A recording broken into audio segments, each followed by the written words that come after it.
Welcome in, folks. Thank you all so very much for being here. I surely do appreciate it. To the premiere of A Song of Ice and Fire Under a Dark Moon, a new actual play of the Song of Ice and Fire tabletop role-playing game being held here by our good homie Andy, Lost Haven Art. I'm just going to go ahead and throw things right on over to you, buddy. What's happening? Yeah, welcome in. New campaign, new year, all that good stuff.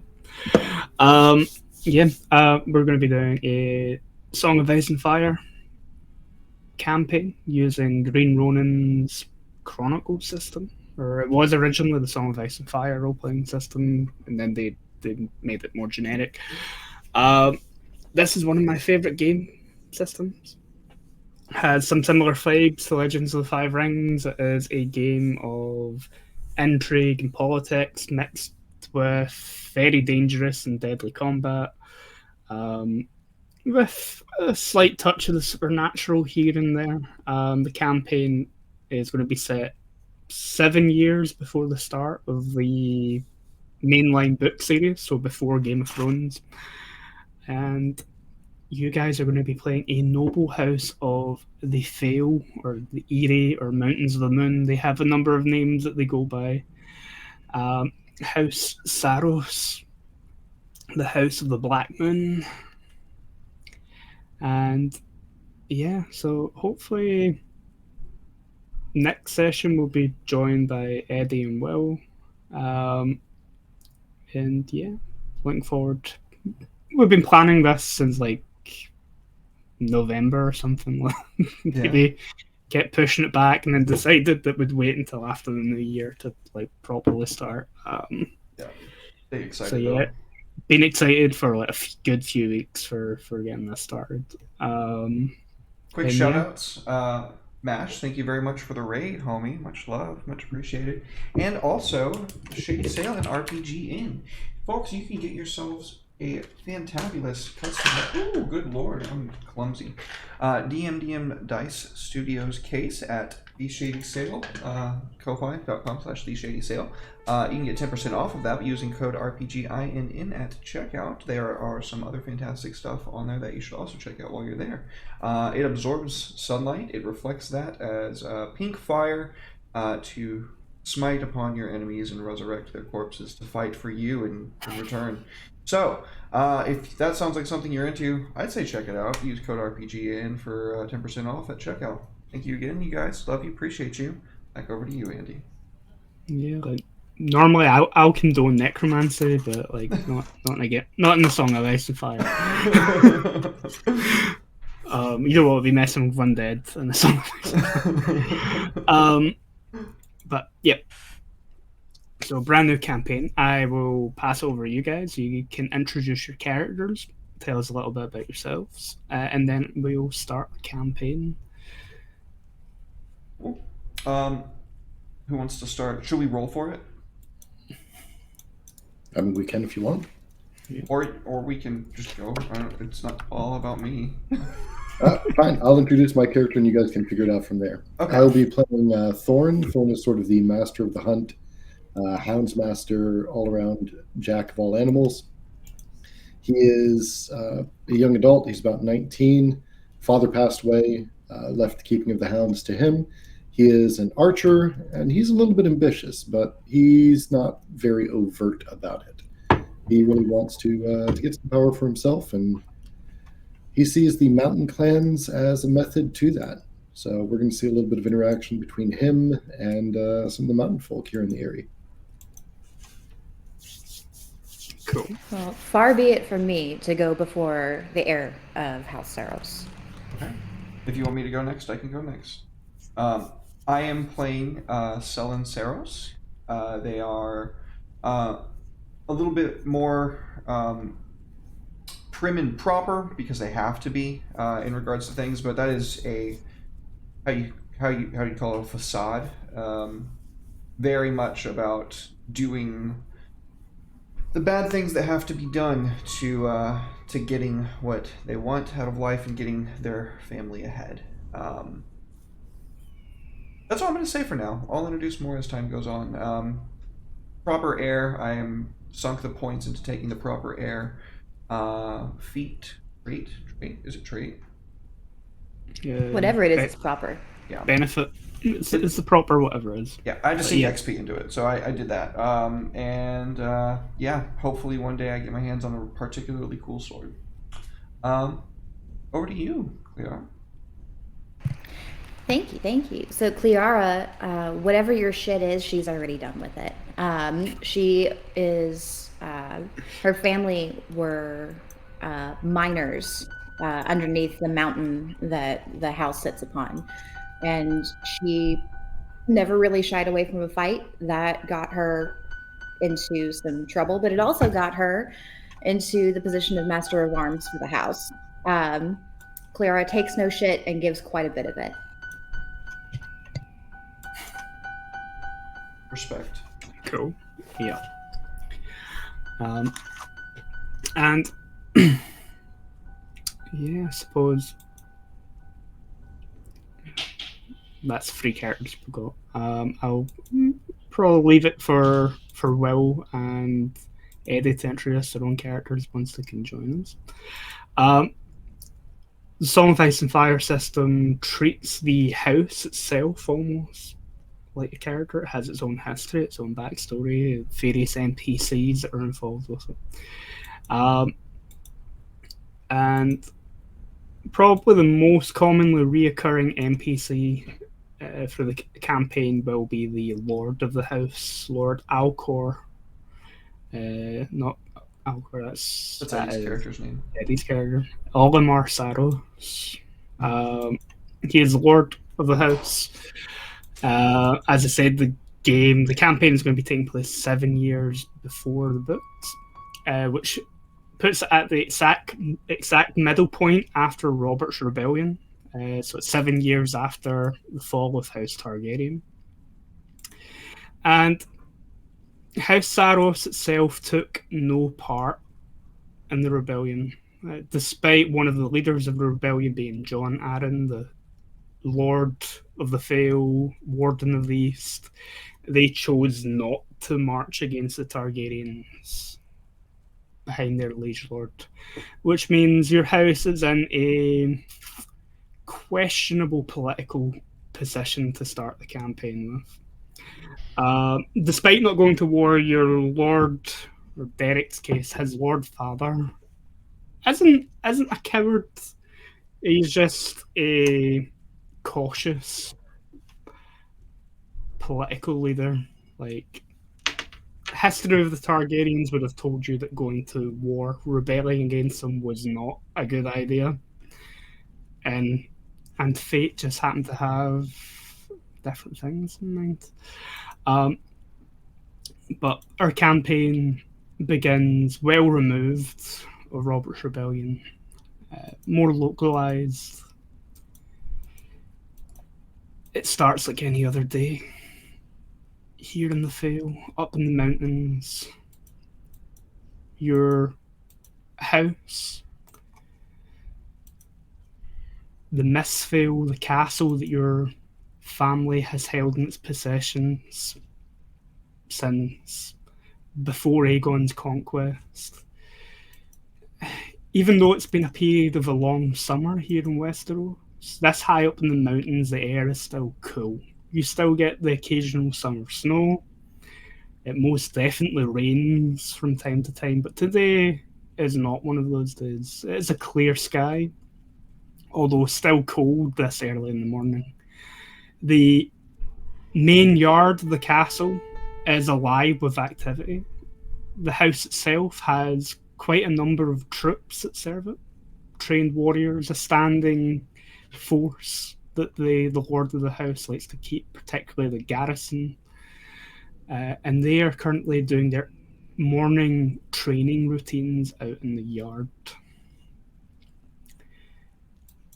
It's while this training is going on, one of the household guards upon the main gate of Mistfell calls down to all of those who are within the yard that they can see figures approaching up the small road that approaches the house's castle.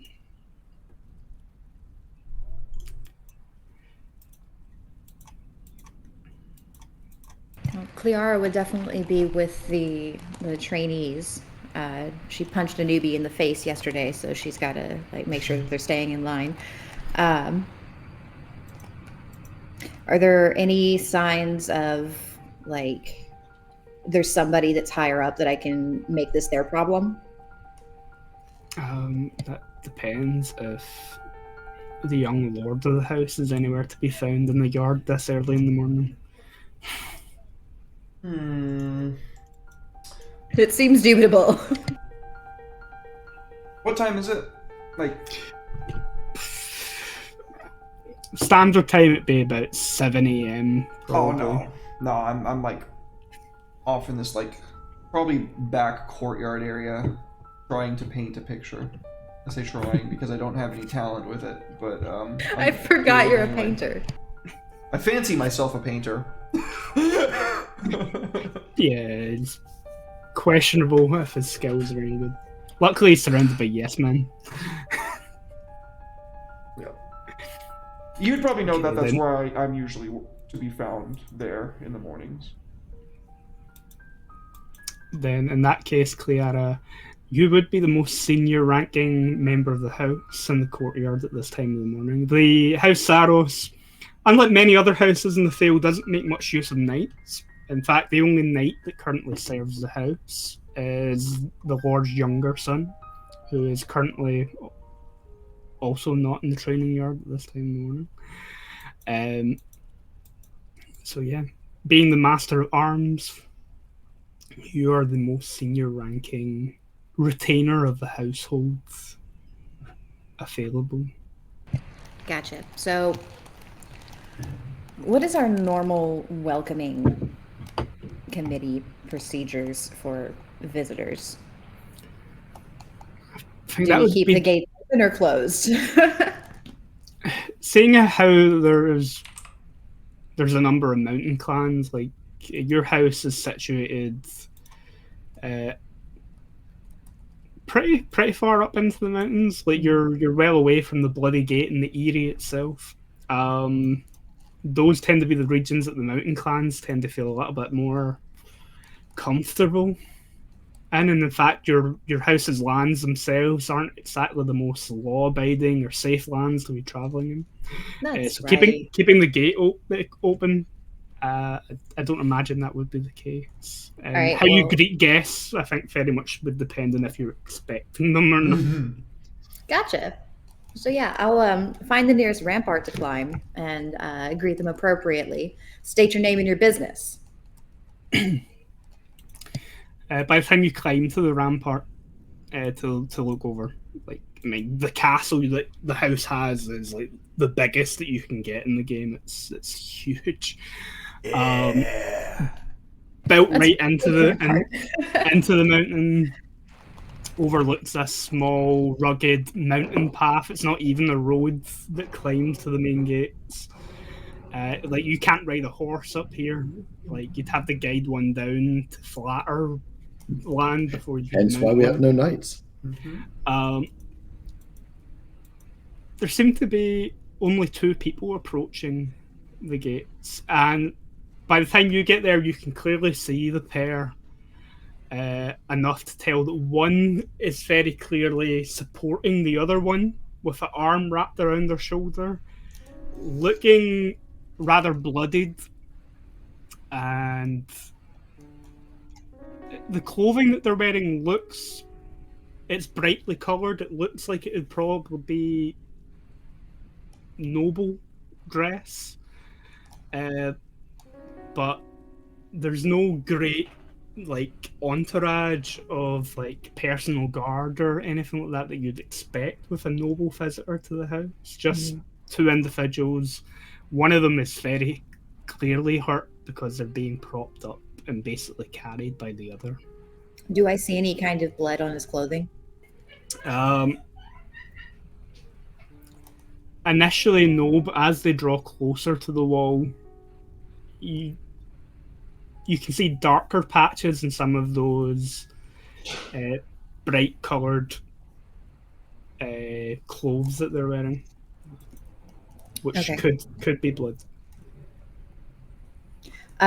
So yeah, I'll stick with my original plan. State your name and your business. The person who's doing all this porting sort of stops. They look up, have to stretch their neck quite a bit to look to the top of the wall. My lady, we were attacked on our road for the Fail. My lord here, is gravely injured. I heard no names.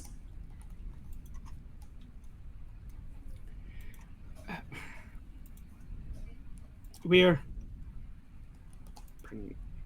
Sorry. Name the NPC. name the NPC. Hey, at least we aren't having to name rabbits. Jordan. Hey, no fills in this campaign. Thank you very much. Yes.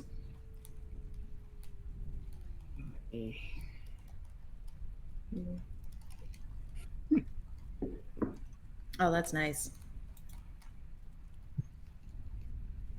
It's a good thing to have in your pocket. I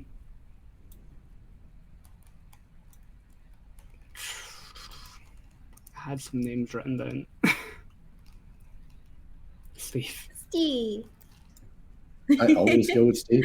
Everyone's Steve, except Steve Phil. Bouchette. Immediate personality, you already know.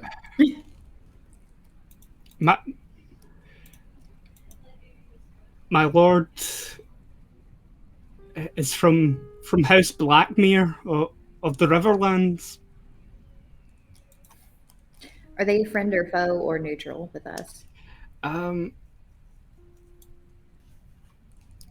That would require a roll from yourself. Oh, okie dokie. Yeah. I will probably fail this because it has nothing to do with Whale. It is normally a status roll to determine that sort of thing. Okay.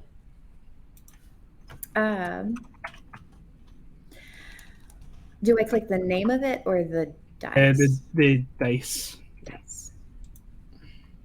Look at that. That's a pretty good roll. That's a 9. I'll take it. I'm feeling my Wheaties today. Okay. Status test 8, 9. Just reminding myself what the sort of there's different difficulty ranges and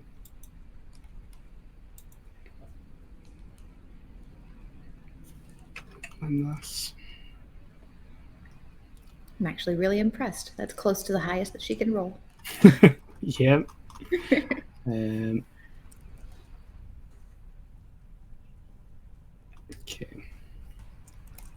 So in terms of difficulty, a routine task is usually about 6. A challenging would be 9. And then there's different levels up to, I think, about 20 is the highest that the difficulty tends to be.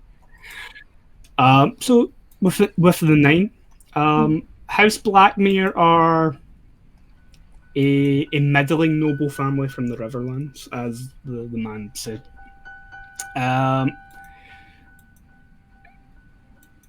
Your house in particular haven't, as far as you're aware, haven't had any real dealings, positive or negative, with the house. Okay. Although the history of the house and its allies and enemies isn't really your strong suit. You weren't brought up with the proper noble education on lineages and noble houses. But as far as you're aware, they aren't a friend, but they also aren't a direct enemy to your lord. Okay. Well, in that why case, they're out here in the field in the middle of the mountains, though, is another question. Yeah. All right. Well, I will call down to them. Throw down your weapons, and we'll let you in. And I'll turn to someone nearby, some lackey or another, and tell them that they need to go and grab Meister or some other person learned in the healing arts. So the house doesn't currently have a Meister. Oh! Okay, well, In whoever terms we of healing, normally, you've probably got some peasants, maybe the wife of one of the garrison members or something, a who's like midwife or a something. hedge witchy type person who knows maybe some basic healing. But yeah, some of the garrison members will descend the, 2 dozen sets of steps to get to the bottom of the wall and disappear. By this point, the message that there are strangers approaching the gate is probably rippled through the castle. Oh to yeah, that would be smart. I would every also level. make sure that I'm sending somebody to go like seriously make this not my problem anymore. Go get the air. Okay. But some of the garrison also, head down. The gate starts to be opened very slowly. Imagine you guys a massive castle like this. It's a big, heavy gate. It's like the gates of Mordor. You're standing on the wall watching the whole time. The person who's propping the other one up, you see him reach down and unbuckle a belt, and you hear it. You faintly hear it from how high up you are clatter to the stony ground. And then you can see some of the garrison go out to sort of bring them in through the gates. One of your own soldiers picks up the sword belt and brings it in with them. Sounds good. By this point, there's, servants are kind of nosy. The garrison are already spreading the news through the different courtyards of the castle to different people. Even in the rear, the smaller sort of garden, it might have been a godswood at one point, which is probably where you're painting. A few servants will come through. My lord, we were sent to tell you that there's visitors at the gate. Selen is wearing this like kind of long, flowy robe, almost attire, with this like almost midnight blue with these trimmings of silver lace along the edges and kind of spots of it that are sewn with silver, kind of like stars in the night sky. And as they find a good stopping point in the painting, Selen like stops. Visitors? Are we expecting some?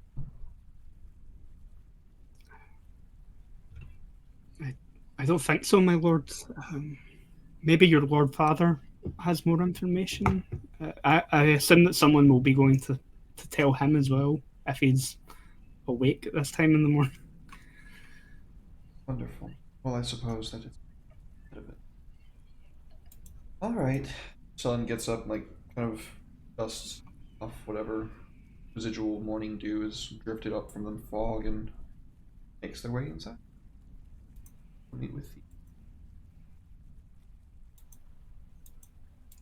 you. You make your way through. For such a large castle, the different generations haven't been as kind to the house as it could be.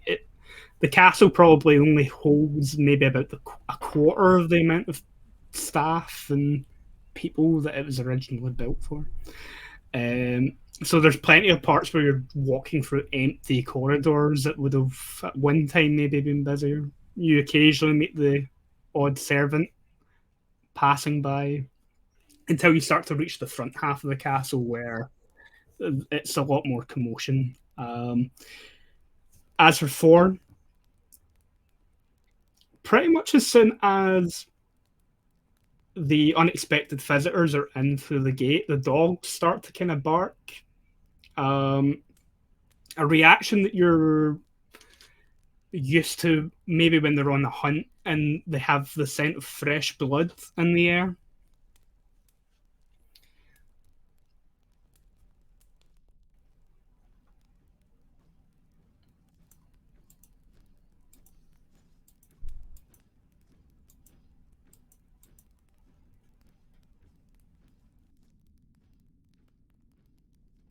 I'm sorry, was that directed at me? I was distracted there. Sorry, yeah. Okay, so fresh blood, dogs are coming on the hunt. That's not good.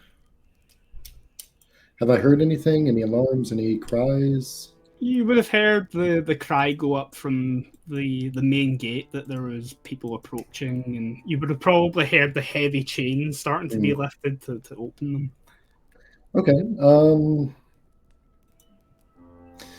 Yeah, then in that case, what I'll probably do is head out that way, make sure all the kennels and everything are locked and secured before I head out. Don't want any accidents, and head out because we do live in a hostile area.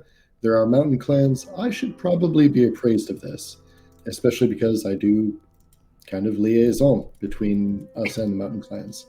So, yep, we'll pack up, head that way. I don't imagine I've got any weapons or armor on me, so I'm just a dude in like breeches and a tunic. Okay. Pantaloons. So Oh, I aspire to pantaloons. We're not there yet, though. One day. rough spun breeches. Yeah, the three of you can enter. Well, one of you's already on the wall above the main gate. The other two, you can reach the sort of outer courtyard of the castle where the gate comes in. For the main hall of the castle itself. When you arrive, there are two youngish men standing in the middle of the courtyard. The gate has already been lowered by this point. One of them is being propped up, like arm around the shoulder, being held, kind of kept on both feet. But underneath a kind of like almost aqua blue, navy blue sort of tunic, you can see what looks initially like a black wet spot emerging just about where the ribs are. Judging by the way he's dressed, like the tunic itself is trimmed with like thread of gold in the form of waves. You can see a sigil sort of neatly sewn into the breast of the shirt that he's wearing, that depicts a number of black waves on top of a navy blue sort of field. The other man who's propping him up looks to be a little older. He's a little bit more robust in his build. He is wearing some armor. You can see when you come out that his sword belt has been taken off of him. But judging by the way he carries himself, the thick layer of stubble that covers his cheeks and chin, that this man is lowborn, just from the way he carries himself, how he's dressed. And the man who's currently bleeding is definitely of noble birth, going from how he's the clothing that he's wearing. Most common people wouldn't be able to afford something as finely stitched together of that sort of dye and material as he would be. The man who doesn't seem to be as badly injured takes a look at Selim when you come out through the gates of the main hall, and he lowers his head to you. I would formally bow, my lord, but my Save it. There are greater concerns. So Selin, I just realized I never actually gave like a physical description for Selin, just what they were wearing. So, kind of angular features, a little bit like narrow but long of a face, long black hair that like flows past their shoulders. Currently wearing kind of probably, I imagine, something kind of like a hood to keep the moisture of the morning out of their face. Like kind of sheen veil that you could probably see through for the most part, but like you can see their face. And then like probably the chief thing that would stick out, which is another piece of attire, is this like amulet that's wrapped around this like thick silver braided cord that runs down to the center of their chest. It looks kind of like an astrolabe, just in design, not in actual function. And in the very center of it is a white depiction of a moon, which is the signifier for the heir of our household. Eventually, one day, I'll give it to my heir. But yeah, sorry, I forgot that I did not introduce what Sullen looks like. But yeah, Sullen tells them to save it. There's much more important things going on right now. He's bleeding out. We need to get this person's.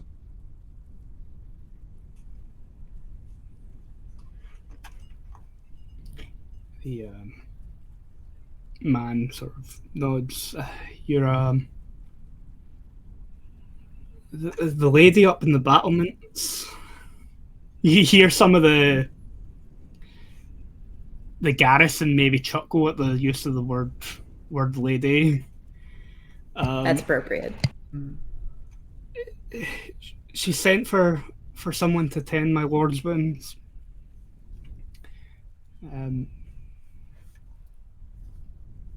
We were attacked.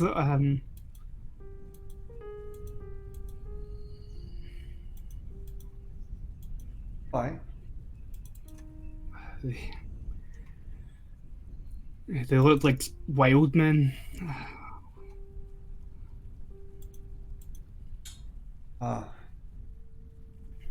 There are many that fall to the wild men's axes and blades.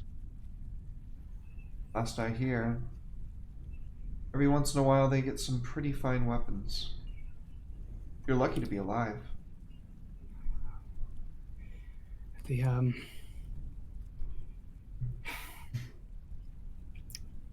They appeared out of the morning mist. My lord, he was escorting his lady sister to House Peregrine.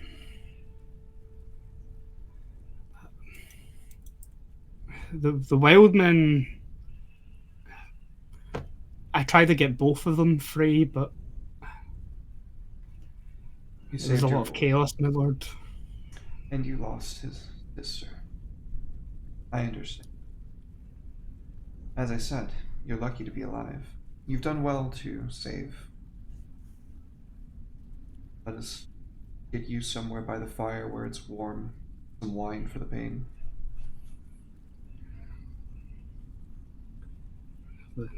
The seven are so lucky, then I have saved my lord, but till the wounds are tended, I can't even say I've done that much.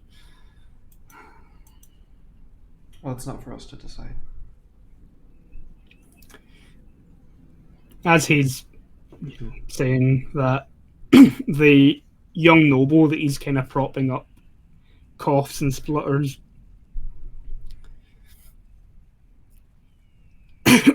We need to find her.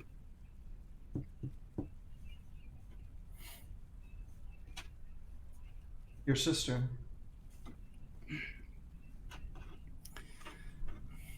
My lord, my lord father. He sent me to betroth her to Lord Peregrine's eldest son. Andy, it's been about a month since we sat down to do this. Remind me of our house's relationship with House Peregrine, please, because I know I remember the name, but I can't remember if I remember for a good reason or a bad reason. Unless I need to roll. The area of the mountains that you're in is disputed between three lesser houses of the Thule. Your own being one of them. House Talisker is another. And House Peregrine are a distant offshoot of the Arryns themselves. They were formed by an Arryn bastard at some point after Aegon's conquest. Probably during a part where your family were taking a downturn, they were given some of the lands that would have probably previously belonged to your own. So your relationship with the two other houses is on and off in terms of how friendly it is. Since Robert became king and John Adam became Hand of the King, some of those old disputes within the Vale are slowly starting to come to the forefront again.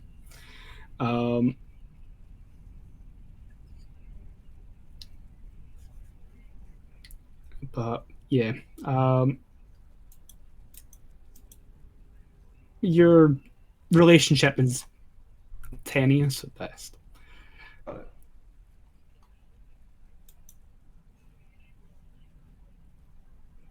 Send for Thorn, please. I tell one of the nearby servants. I knew this would come up. All right. Just kicking that can down the road. This is the problem. This is the problem when you're the guy that's like, yeah, I liaison with the wild folk, and you're like, hey, these wild folk fucked up. I'm like, fuck me. I just want to talk to him. I just want to talk to I him. just want to talk. God. Swear to God, if you end up boning this Peregrine, like betrothal, I will fucking shit. I haven't done anything yet. I just want to know the facts first. I did say. Is she cute though? Is she cute though? Let's find You have to out. find her first. Okay. At this point, Cleara would be coming. Oh, I'm sorry. Good. Cleara would be slowly traipsing down the stairs, and she'd like gesture to somebody like, "Hey, could you get that guy off of our training grounds? He is bleeding on my sand." They'll a few of the garrison will approach. They'll offer to help the man's lord, of which he's quite relieved to be able to put down the burden of carrying him this far. And that, as they sort of take him, they're able to carry him maybe off to one of the outer buildings around the main hall.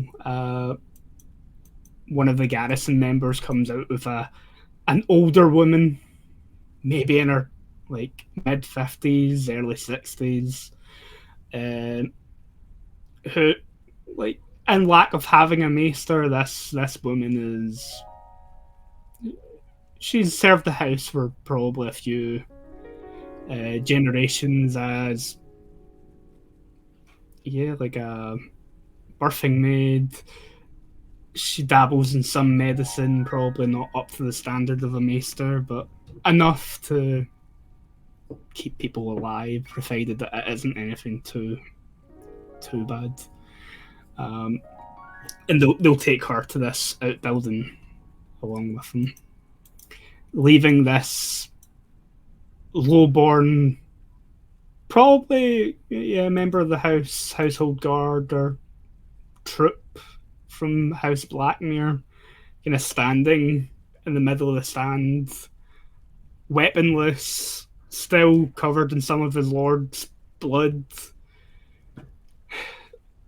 just letting this sigh of, like, not quite relief, but like safety, almost, like they're finally somewhere where they're not going to get murdered at some random turn, hopefully. That's fair. I invite him in. Stand by the fire because I'm sure he's probably pretty cold. Need some wine.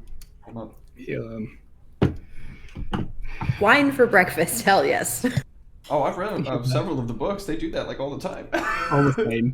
Tyrion Lannister has a multiple glasses of wine breakfast with his bacon that is burnt black.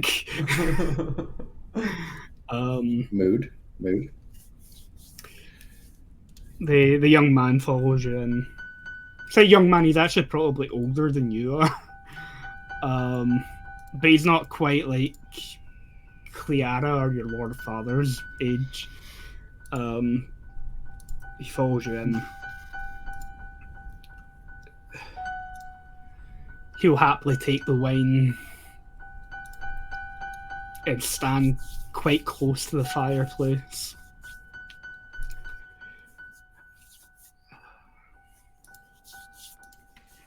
So about this time, Thorn will probably show up. Yeah. So Thorn's kind of rangy, not quite all elbows and knees, but he's pretty long of limb. Doesn't look like too much as far as like an intimidating person, but he's got a certain sort of presence. He'll come in, sketch a bow to the heir apparent, say, "My lord." It's good to see you, Thorn. You sent for me. Yes, I believe our unexpected visitor has a tale to weave. Something about wild men. Make sure Thorn that will he's nod. all. Yeah. I was just gonna say I make sure that Thorn gets filled in with at least everything that I know by the same tale. Thorn will nod and just kind of eyeball the attendant, waiting for him to spill. We were just breaking camp. We've been told that the mountain paths to reach House Peregrine were treacherous at times, but there was 12 of us, my lord. We felt that would have been enough to scare off any bandits or threats on the road.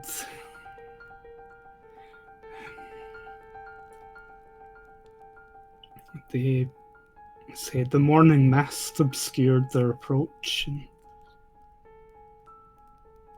one or two of my lord's other guards were taken down by spears and arrows before we could even react.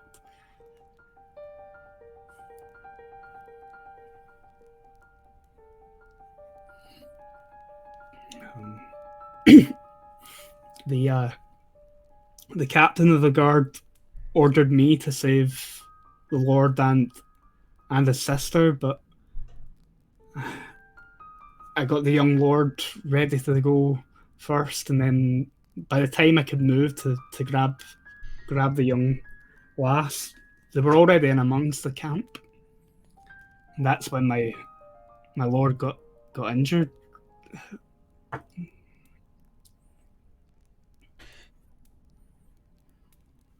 You were sent on the young lord's father's behalf. Am I mistaken? This was a betrothal, attendant. My lord's daughter was being sent to meet Lord Peregrine's eldest son to make a match. Lord Blackmere is getting on in age. The mountain pass wouldn't have agreed with him, so he sent his oldest son in his stead. Of course. And of course you had sent ravens ahead of time, and they didn't have any retinue to meet you halfway. They didn't warn you of how dangerous those roads were. They sent a raven back. They told us that this time of year, the mountain clans, this is when they start to, pester travelers on the road. But again, my lord felt that 10 armed men, his heir, it would be enough to dissuade any desperate bandits or wildlings on the road. The Seven certainly favor you, allowing you to reach this far. I take it that there were no other survivors around. Not that I've seen, my lord. I'm no craven. I fought our way out of the camp along with my lord, but my priority was to save what I could and get him somewhere where he could at least try and get help. Sullen's giving this really like sincere look, like looking straight in this person's eyes, and like, I understand you've been through so much, and it's really truly such a shame that as Sullen looks over to Thorn, they finish the thought. There were no survivors. Gives a quick nod.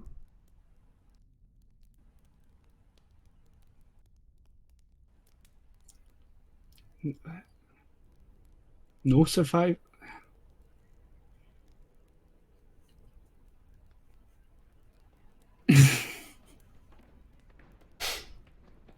That was the sign, Thorn. That was the signal. Caw, caw. I'm just above table. I just want to be clear here so I'm not mistaking this. You're ordering me to kill this guy here in the house. Yeah, Have you asked me to do this before? probably. Have I done it? I don't know. Would I still be here if I had not? If you had a good reason. You don't have to kill him right here. I was just giving you the Okay, cool. Like, I'm getting the impression that I have to kill him right not here. literally right here and right now. Just Okay, like, cool. Yeah. That's why I'm like, bruh. That's the signal of like, take this guy out of here, get rid of him type deal. Like, it's such a shame that there were no survivors. Double entendre. Look over at Thorn. Like, okay. Sorry, I should have made that a little bit more clear, but the MDQ. I just want to be like, are we really murdering people on our doorstep? Is that? I mean, I know our family is pretty dirty, but that's pretty dirty. No. We can take him somewhere else. And seriously, can we keep the blood off of the sand? Like, there's one little patch of sand. It was really expensive to get up here. Just, I'm now imagining like the bargaining going on for clean sand. Moving on, Thorn will kind of nod and turn to the guards and say, "I think my lord means that there were no other survivors, but he is, I believe, a bit distracted. If you would care for rest and comfort, I have a place to stay not far from here. My house has a small place where you could rest while we wait for your lord." Okay. I'm going to ask for 2 rolls here. I'm going to ask for one from Derek. Yay. To see how subtle that. Deception? Kill him in his sleep. It would be a deception roll. Yeah. Bluff? Yeah. Okay, I get that.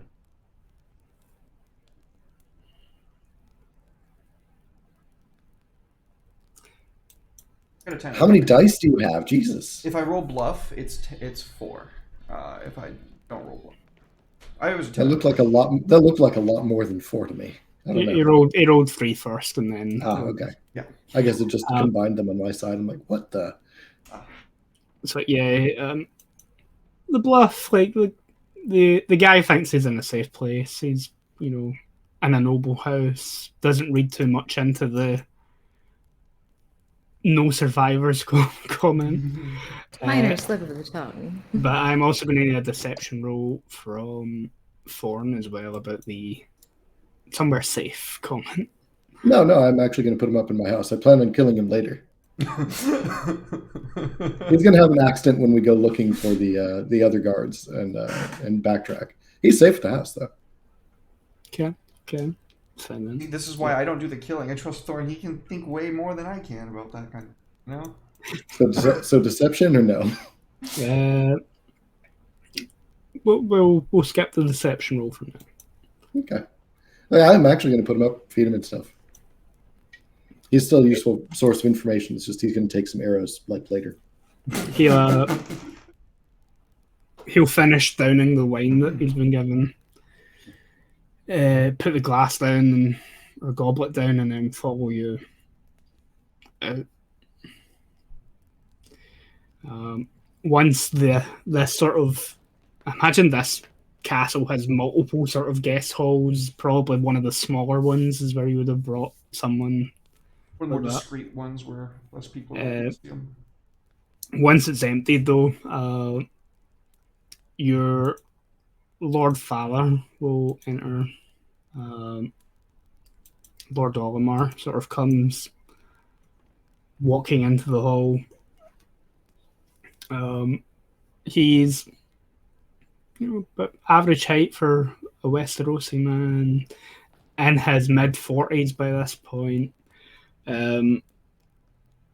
His hair's receding, so he keeps it very closely sort of trimmed. Has a neat goatee, not too dissimilar to mine. And he comes in wearing similarly midnight blue type clothing. See the signet ring on his finger as he sort of takes a seat in the hall. My son, it's all the commotion that's been going on in the yard this morning? My Lord Father, there was some attendants that we had not expected to show up on our doorstep. Apparently they ran into some trouble with the wildmen.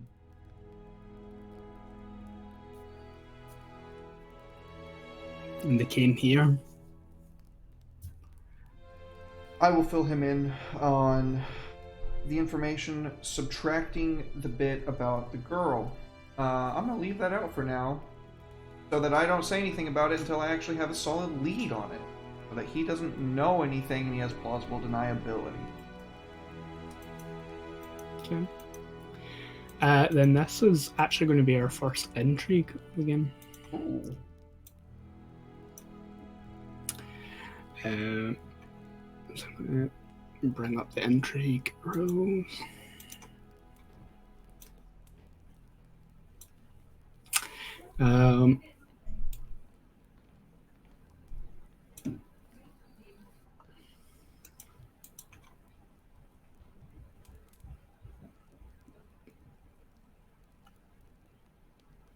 Okay. So, objectives: friendship, information, service, deceit. Am I engaging in deceit? Yeah, I think obscuring information would be the and then your Lord Father's obviously trying to get information out of you.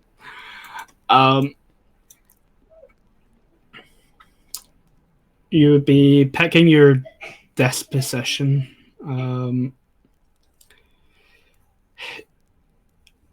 Your family. Don't know how amenable or affectionate that will make you. Sellen's got a, I'll say complicated history with his father. You know, kind of a little bit on the outside, whereas his younger brother really fits more the ideal mold of what you would want in a son. So Sellen's probably not going to be affectionate. I'm probably going to go with friendly. Okay.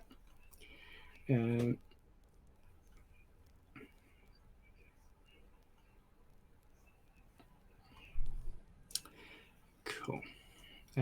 Right, so there's a few sort of phases that you go through for intrigues. Probably keep this to being a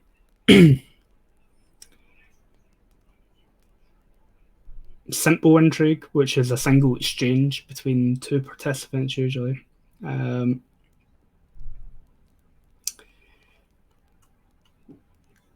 You're kind of looking to whittle. You have a composure rating that's kind of like your social health pool. So you're really looking to be better off in that exchange. I think you and your father have similar composure. Or 6. Or has your intrigue defense is better. His composure is higher. Okay. Location usually plays a part. You can get various bonuses depending on the location. Both of you are kind of on an even footing here, so I'm not going to bother with any of the location bonuses. You've determined what your objective is. You're trying to deceive him. You're hiding information. He is looking for information from you. and you've picked your disposition. So dispositions, how they tend to work is depending on whether or not you're trying to deceive or persuade someone has an impact. So if you're affectionate or friendly, you're actually at penalty for trying to deceive someone, but you would be getting a bonus if you're trying to persuade them. Friendly, it's only a -1. Okay. Your Lord Father will be having the same penalty against you. The more negative dispositions flip that the other way, where you get a bonus for deception but a penalty for persuasion. And then there's a few other circumstances that would be that kind of help you if it's a random NPC or something like that for determining that sort of stuff. Next step is initiative. To determine initiative for an intrigue, you roll a status roll. And is there a button for that, or is it just? It's just a regular ability roll.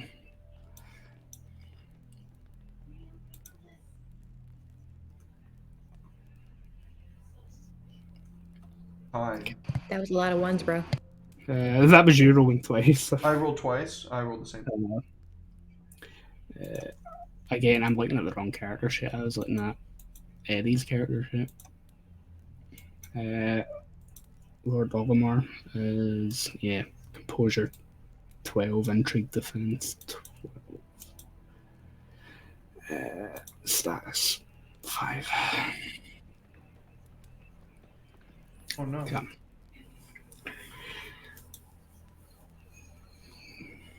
So for initiative, as you'd expect, the person with the highest one gets to act first. You choose a technique. There are a number of techniques that you can pick from.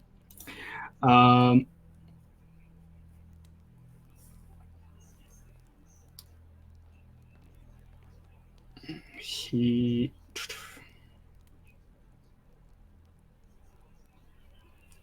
probably trying to convince you to give him all the information that he needs as Lord of the House, which would be a persuasion check.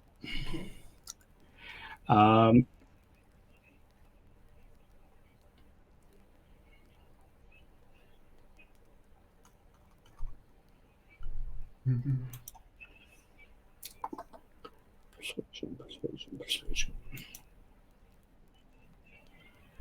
Oh, forgot to. He gets a bonus from having the specialization in convince. Okay, 12, which against your I have 11. Is 1 over your intrigue defense.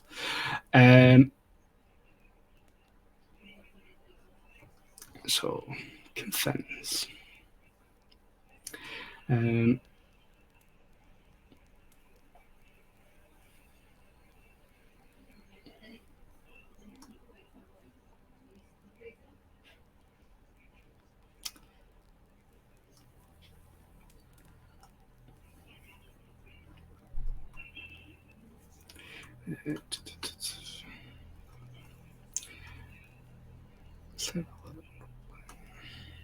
Action tasks.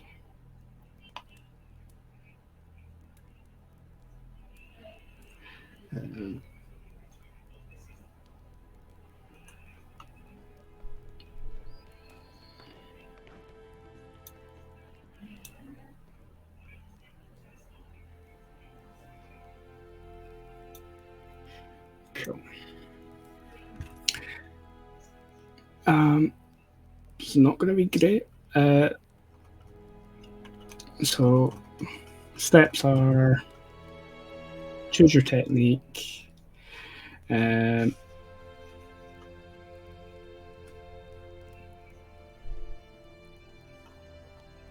So some role playing. I'll do that after I figure this out. Okay.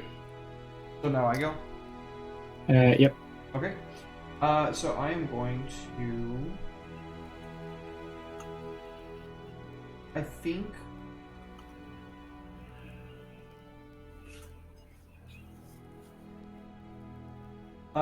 Influence reduce opponent's composure. Is that the move?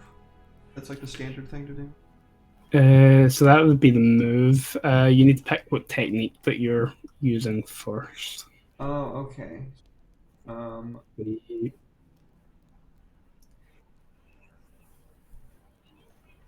Evasion. Yeah. And then the action. So I just perception. Yeah. Do I add bluff? Nope. I think the speciality for that is acting. Yeah. Ian. Okay. 10 is not enough to Damn beat it. his composure. Does He he only get beat you any bonus dice from the veil? from the fail. No. No, the veil. Aren't you wearing the? That's true. I think I probably would take it off once. That's fair. It's like a respect thing. Yeah. Yeah, if you're talking to your lord.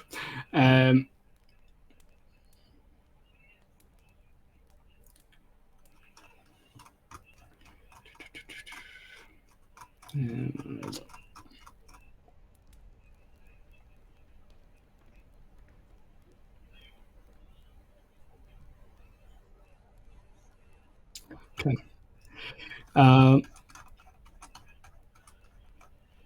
So he beat your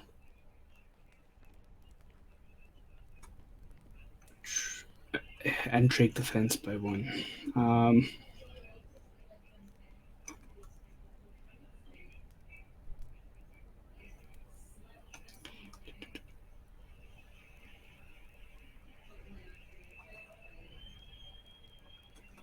He didn't really beat you by any huge degree of success.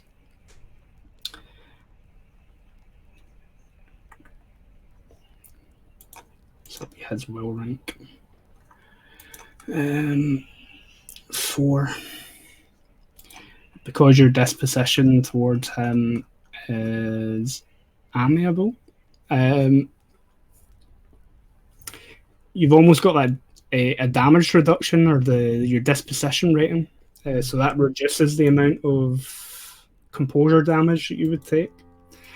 So your composure would only drop to 1, but this being a simple intrigue, it doesn't really matter too much because it's a one roll situation. If it was a more prolonged intrigue that could happen over multiple interactions, then you would keep more of a track of that.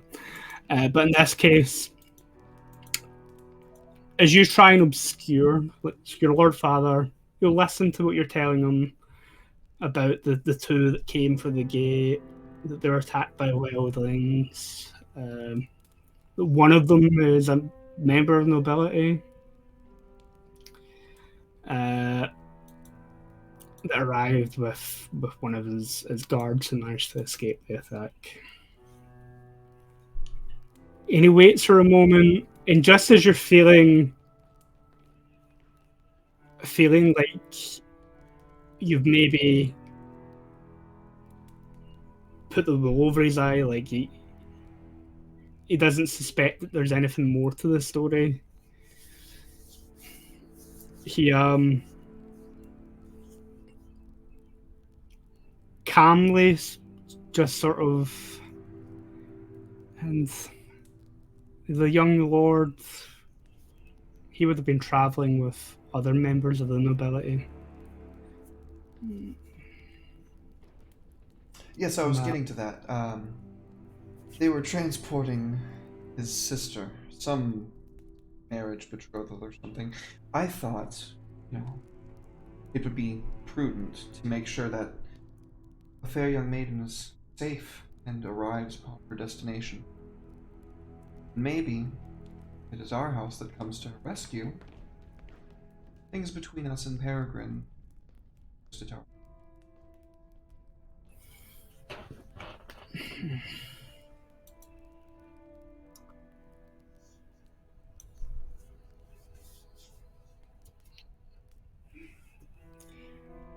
They would maybe be appreciative of saving their young son's bride to be. That's very much true. The other possibility is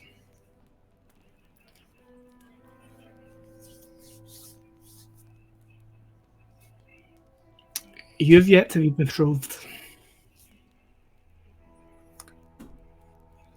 And maybe House Blackmere would be appreciative. Only in Westeros can you play finders keepers with betrothals.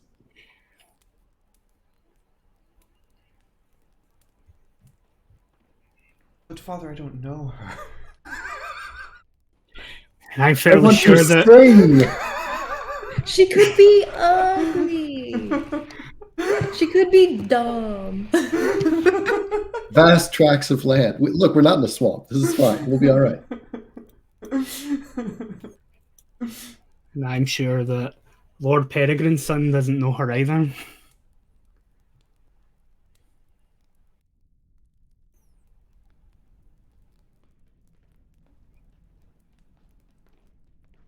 All the better for Lord Peregrine to have her. She's House Blackmere, correct? They're a minor nobility family. Shouldn't we hold out, maybe? You think?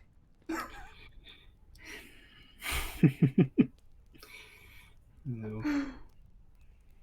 The Blackmere's like many of the houses in the Riverlands took part in that bastard rebellion. So at the moment, that means that they sit a little higher in the pecking order than ours. Either way, finding young Lady Blackmere and ensuring the heir to that house's well-being is taken care of is a win either way. Strange sort of windfall.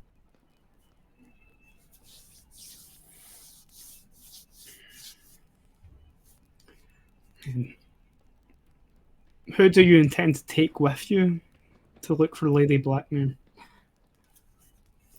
Of course, I was hoping Silas would come. Can't go anywhere without Thorn. Liara, integral as she is, I figured, it is quite an important mission. I think that the Master of Arms should see it through.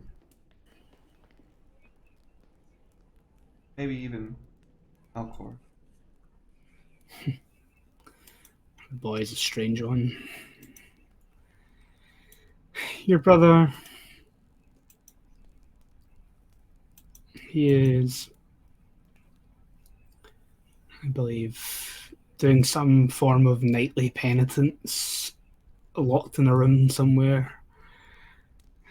I'll see if I can stir him to action, to maybe head out with you, if not to catch up with the party.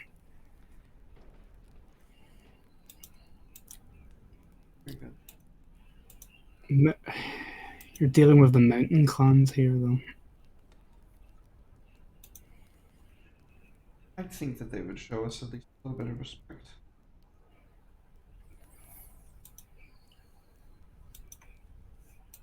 Take a dozen of the garrison with you.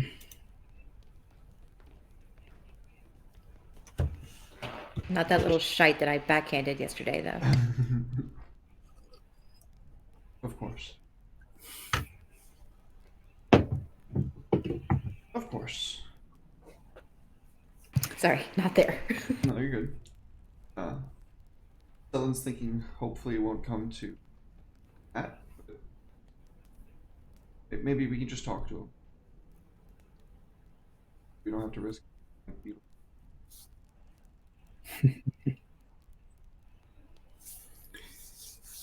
Then it looks like you have something other than painting to busy yourself with. Gonna hang my head and, of course, kind of clasp the veil again and like turn on my heel and get on out of there.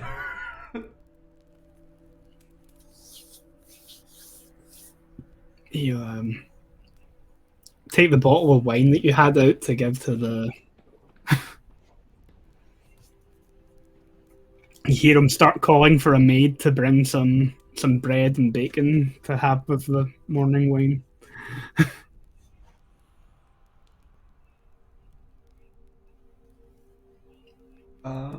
Yeah. We've been going for like an hour. Is this a good time for a break? Yeah. Cool. Don't go anywhere, folks. We're gonna be taking a quick 5 to 10. We'll be right back with more Song of Ice and Fire through a Dark Moon.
Welcome back, everybody. Thank y'all so much for being here. I sure really do appreciate y'all.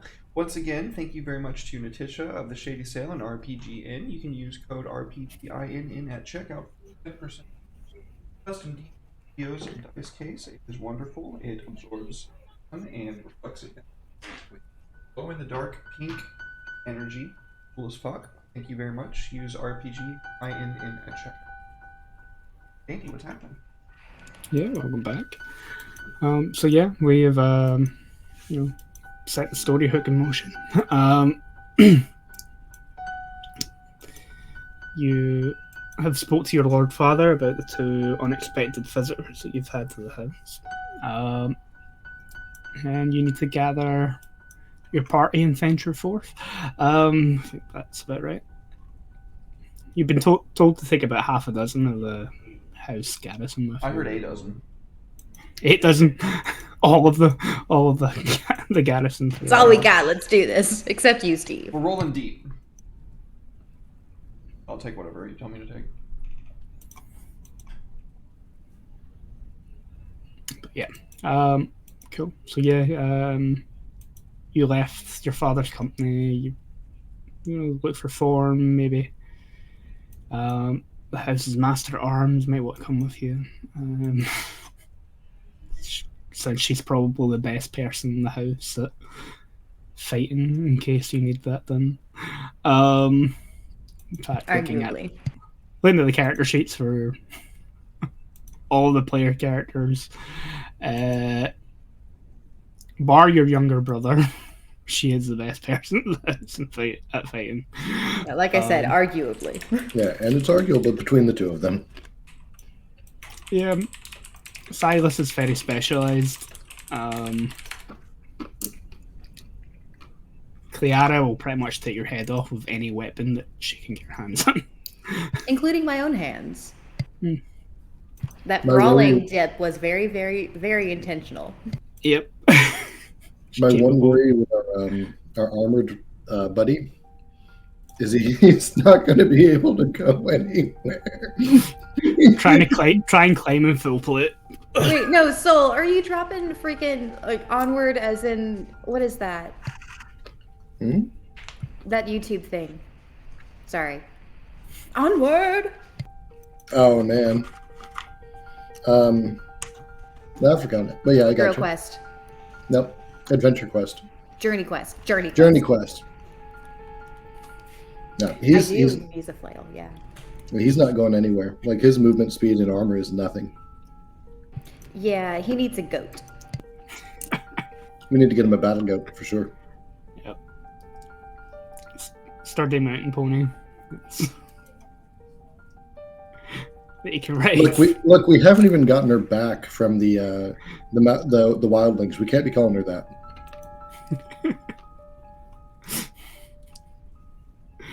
Buzzing. Okay. Shame. So yeah. Pangolin shame. Courtyard is still busy. After the morning's commotion, most of the household garrison are back to either training or back to patrolling the wall. There's probably a few overseeing young Lord Blackmere while he's being attended to by the hedge witch that the house uses for its medical purposes instead of, an actual educated individual. It's on the agenda. We'll get a Meister at some point in this campaign. Need money for a Meister, so It seems pretty important. It seems like a priority. you don't buy one from the Citadel, you make a donation and they send you one that serves your house for life. Like a clergy. That Right. sounds like the same thing. Indulgences are a big. Maybe I shouldn't talk about indulgences with Andy here. Actually, The more You get indulgences, septum the as more well. booze. Same deal. You give a donation to the sept and then they send you a septum to tend to your Well, I don't think we want a septum around. No. we need a very particular one. A Meister. Considering your house's origins isn't even Westerosi, you probably don't even worship the Seven or the old gods. We worship the moon, baby. Secretly, we're all one of the werewolves. 1,001 gods of Bravos. Mm-hmm. And one of those gods is the one true god, the god of Mm. death. Oh yeah, that one too. Same thing. But yeah, you're head out into the courtyard. It's busy with training. You're going to have to find yourself Cleara or Thorn or both of them. I'm sorry, that was a crunchy pretzel. I'm gonna have to what? Talking to Derek, but yeah, you're probably running the garrison for its paces at the moment. I'd probably Yeah, just see. I'm not gonna like wish that on anyone else. I'd probably just like see Clear as I'm leaving the here inside the front. Yeah. I don't want to get in Cleara's way, so I just like kind of stand off to the side. That lets her know like I have to talk to you.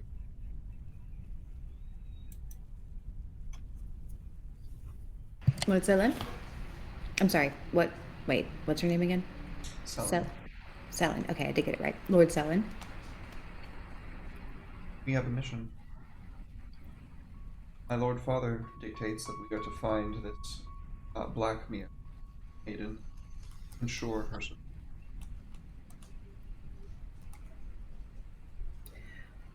Who else is coming?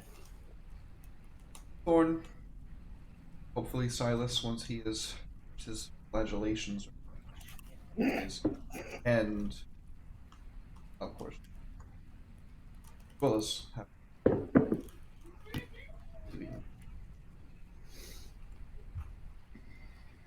When do we leave? As soon as you are in your manor. All right, Steve, 1 through 6.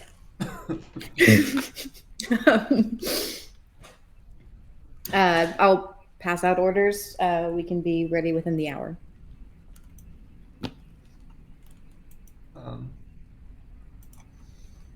Very well. I suppose I should probably go find Thorn. Have you seen him around? It wouldn't help if I told you. Well, I mean, you did hear me say I was going to be taking the guy back to the my quarters. It still wouldn't help if I told him. Well, I'm saying Selin heard me say that. that's fair. Oh, okay. Did hear that. Okay. Yeah, I'll tell the rest of the men to do burpees until they puke, and I'll select some of our, let's see, probably 4 archers and 2 swordsmen. Or actually, we probably use hatchets or axes more frequently than swords. We've got a good garrison. Our army forces are like really, really good. We've Yeah, got built you're- up, not out. Your veteran infantry are armed with arming swords, Okay, cool. and your archers have warbows and short swords. Okay. they're veteran scout archers, aren't they? They're like a composite arm. Yeah. Troop. Yeah, Yeah, that's why I'm thinking 4 of those guys and 2 swordsmen. I almost feel like it's Mountain Blade, the tabletop role-playing game. I have no objections to this. This is fucking Yeah, awesome. there actually has a few overlaps. Yeah, the composite unit have access to more skills, which is why they're in the. And yeah, your archers are very good at stealth if it's needed. hmm I will go off to find Thorn. Meanwhile, Thorn is settling this guy in at my hovel. I don't know if I've mentioned this. My character's a widower. Wife died in childbirth, lost the kid as well, like about 2 years ago. But so there's probably a little bit more room in his place than most people's. But yeah, I'll be setting this guy up. What's his name? Can you tell me more about these mountain folk that attacked him? Any colors, any symbols, any particular iconography they were using, what weapons they used? Just pumping the guy for information. He'll tell you that his name is Bryden. Bryden. Um,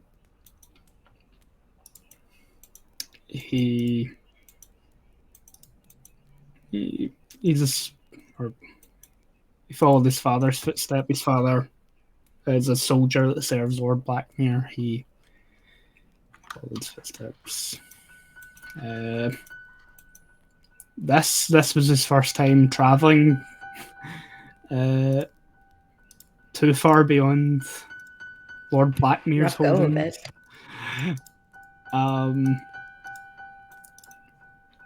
But that the wildlings didn't have any house colors or anything like that he would associate with like house color. They wore furs and leathers. A few of them had better quality armor.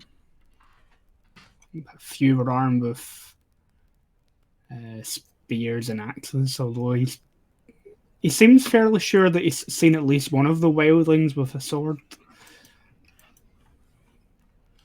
Said a dozen men came and fell, and he was the only one that survived. The other men that travelled with us were more experienced soldiers. Some of them were veterans of King Robert's war. That's why they commanded me to take the Lord and go. That they felt that they were maybe a better chance at driving the wildlings off, I think.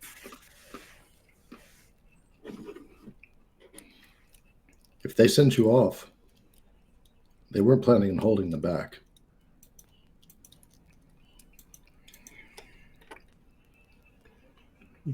You think they knew that they were all going to die?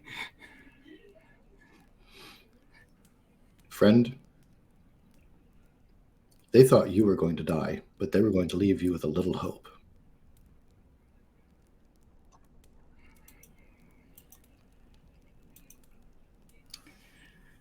He looks down at like his hip where the sword belt should be, that's still being held by the garrison. Mm-hmm.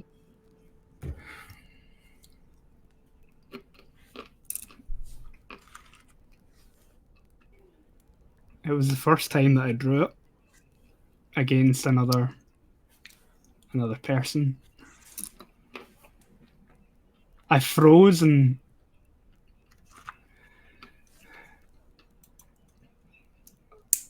Lord Trenton stepped in the way, and it's because I couldn't swing the sword that he's now bleeding, and those wildlings took the young lady. How many were there? Maybe 3 for each one of us.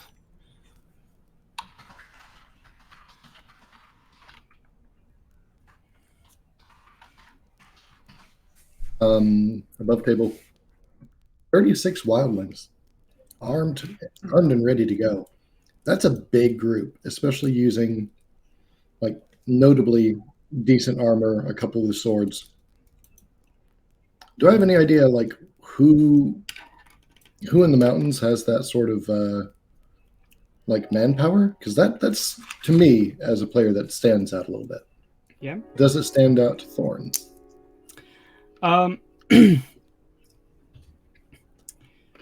Yeah, the moment he, like, how adamant that he is that at least one of them had a sword and that some of them were wearing metal armor and not just leather. Probably has alarm bells ringing for Thorn. Oh, shit. Swords, most commonplace that wildlings would get swords readily would be from your own house. Mm-hmm. Armor, on the other hand, would come from one of your rival houses. Somebody's double dealing. Most notably, House Talisker produce armor from similar iron mines and fanes to your own house, but your house uses it to forge swords and other weapons. Their house uses it to forge armor and shields.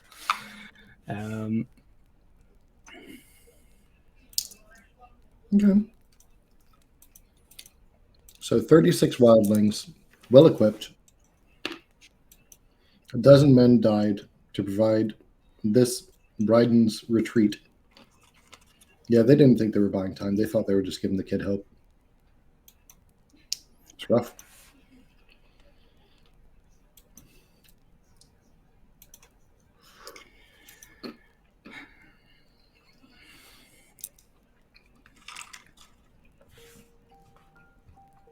How many did you kill, Bryden?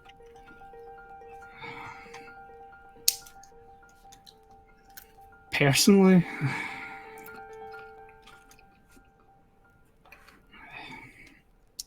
maybe I at least made 2 of them bleed on the way out of the camp. Couldn't say if I actually killed them. I definitely felt the sword hit. It had blood on it. You said but camp. Our camp. Were you bedded down for the night and they attacked you while you were sleeping? They attacked early in the morning. Like, you guys, like I said, they were up training about 7 a.m. So, like, it would have been very early hours in the morning, like 4 or 5.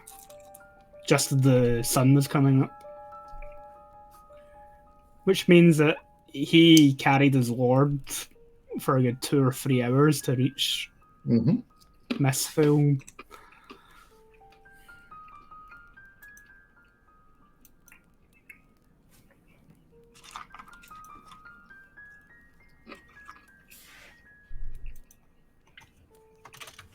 I gotta look at something real quick.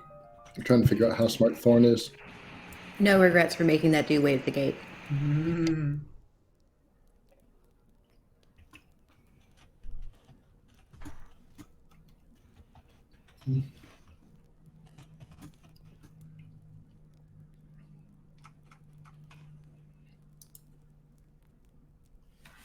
Thorn's kind of average cunning, but I'm gonna lean a little bit on my knowledge of the wild folk here.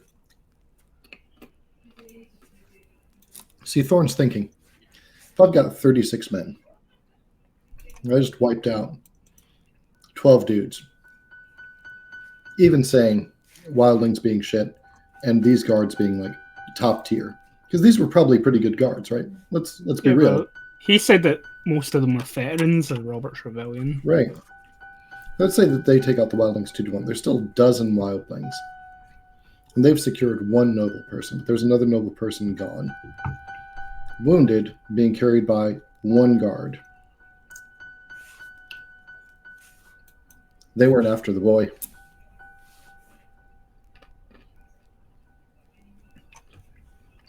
You saying that out loud?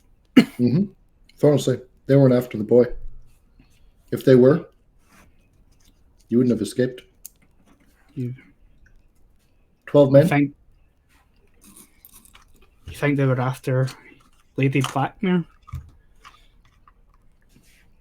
They want something. They want a hostage. 2 hostages is better than 1. Even I can do that math, and I don't know numbers. What do you think?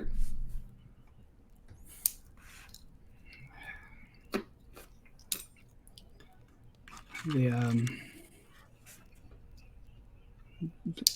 did try their hardest to stop me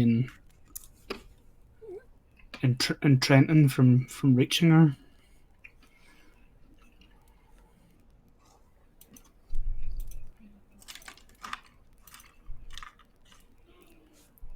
Do you know who the Lord sent those ravens to? Lord Blackmere should have sent them to House Peregrine. Oh.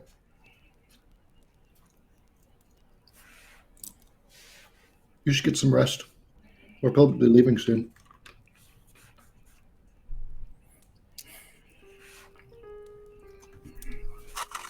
Try and grab some sleep before we leave. You'll need me to show you where the camp was. Just a hunch. My lords, they like to move quickly. In the night. He'll slump himself up against the wall.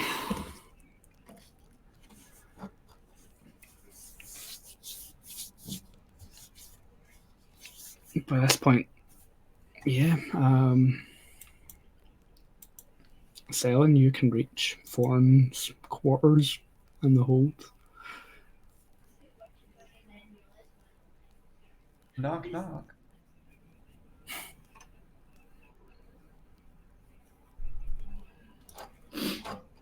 Thorn will come to the door, step outside, close it behind him. My lord. Lord Father wishes for us to recover Aiden. Expected as much. Looks like he's having a hard time keeping something to himself, but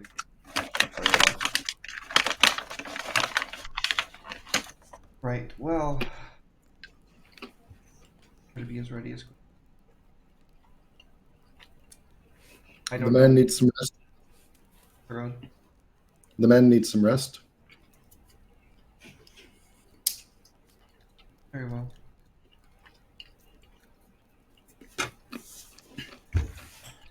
Are we taking him? Oh, we're taking him.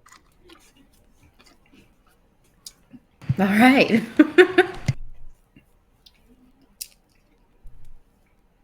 You're gonna need a few things. Some clothes from the young lord. Liara is the master at arms, so suppose whatever you need. I am not a seamstress. Come now. Is Cleara there? Oh, I assume so.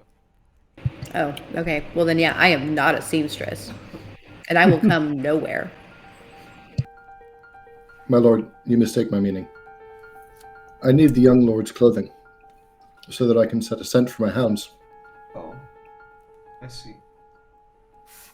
Very well. We'll see to it done. There were 36 of them 36? with arms and armor. Metal. Armor? Good metal. This lad, he points behind him. He's no veteran, but the men he's with, they were. If you send out 12 of your best men with your daughter and your youngest son,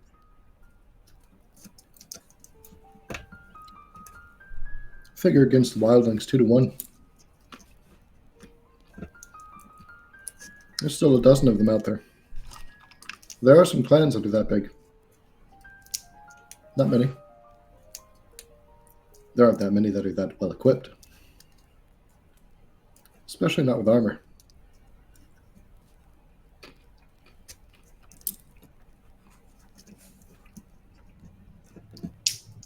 There's this like look of like kind of anger that comes over Sullen's face for a moment, weighing the words of what Thorn's saying, and like the fact that means we're lost by the wildlings that. My lord, may not be betrayal.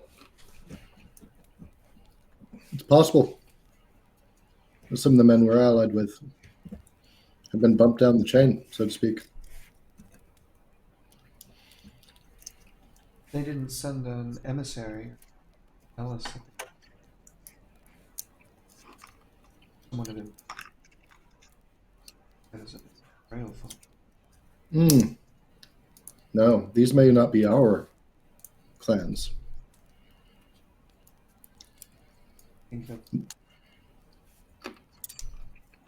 He only mentioned a few swords. First thing he mentioned was armor. Man like that, never killed anyone before. Said that's his first time he drew a sword. Now, if I'm scared, protecting the young sir, I'm not going to remember armor first unless it's remarkable. I'm gonna remember the weapons. Because that's what I would be scared of.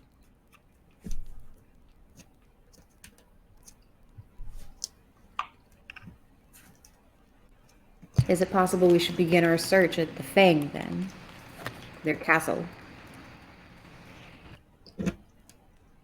We'll have Braden lead us to the camp. From there, my dogs can pick up a scent. We'll backtrack, find where they took the girl. Hopefully, enough of us will make it that we can effect some sort of rescue, salvage something from this.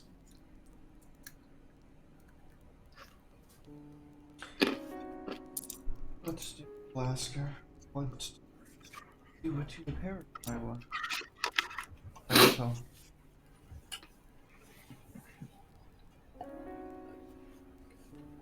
When will we be setting out? As soon as we can. Then I'll need my dogs, and I'll need that clothing. I'll see to it done.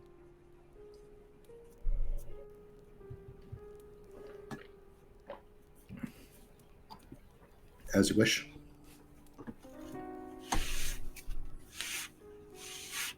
And yeah, from there I'll go to look for the dogs. Yep.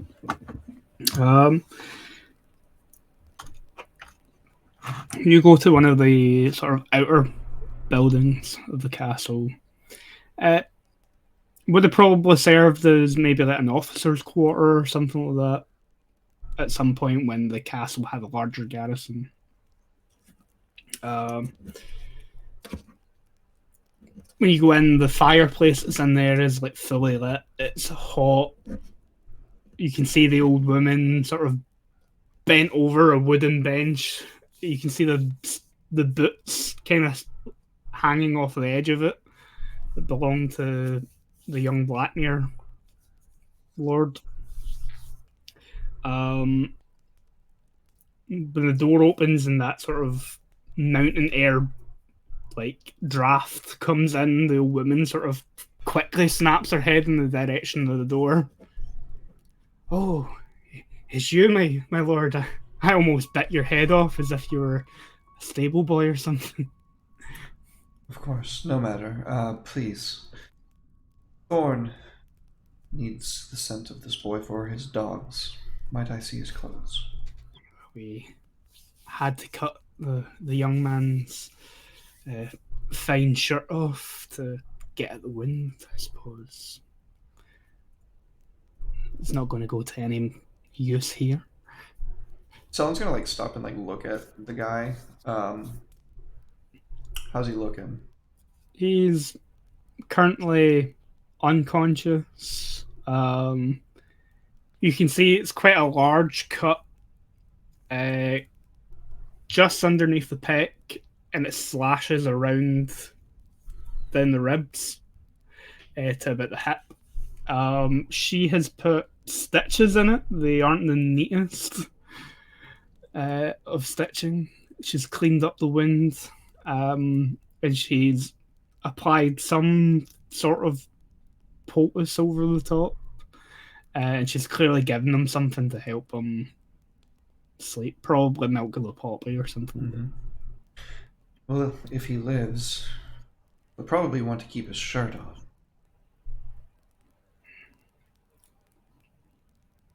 Sure, we can find a replacement somewhere, my lord. Do you think he's going to make it? I've seen worse, but on bigger men than this, young lad.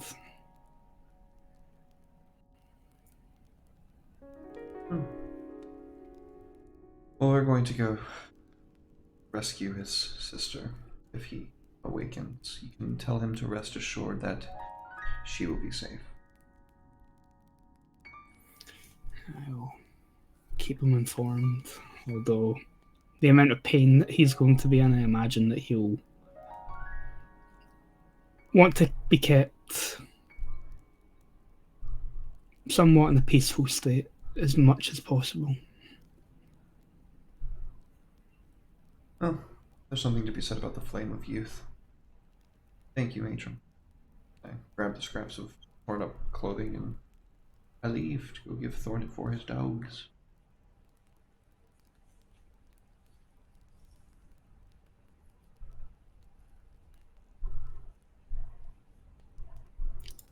All right.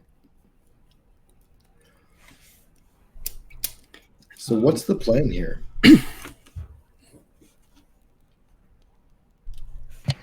So not my job. Oh, come on. I mean, Thorn, this sounds like your area of expertise, man. bruh. You got Quiet. some hunting skills there? I got plenty of hunting skills. I've also got plenty of negotiating skills. It's the problem of like being told we need to zip out now. So you returned the clothing? Yeah, you get that as soon as legally possible. Is it from your hands or from like some servant's hands? No, I'm definitely bringing it myself. I don't want many people to know what's going All right. So Thorn will say, "Thank you, my lord." I wonder though if it might be better to approach some of our allies in the woods.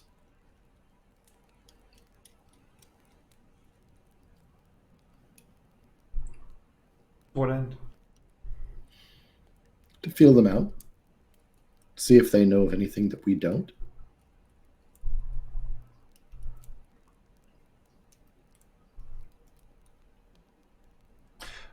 I trust in your judgment. If you believe that's the best course of action, then I do, my lord. let us do it. Would it It be will- best for the heir of House Saros to be seen in person speaking with the mountain clans? I will be doing that. Yeah, no, I don't want to be anywhere around there. No. It will require delaying a bit. How long?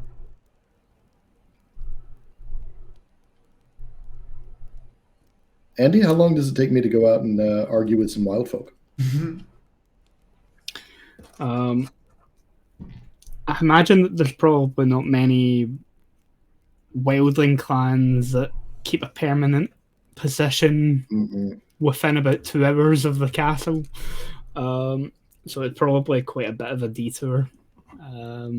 Day or so? Yeah.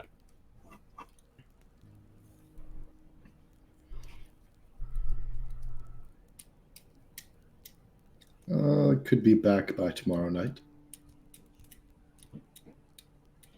My Lord Father will be less than pleased to hear that, but I will keep it from his ears as long as I can. We will not be seen.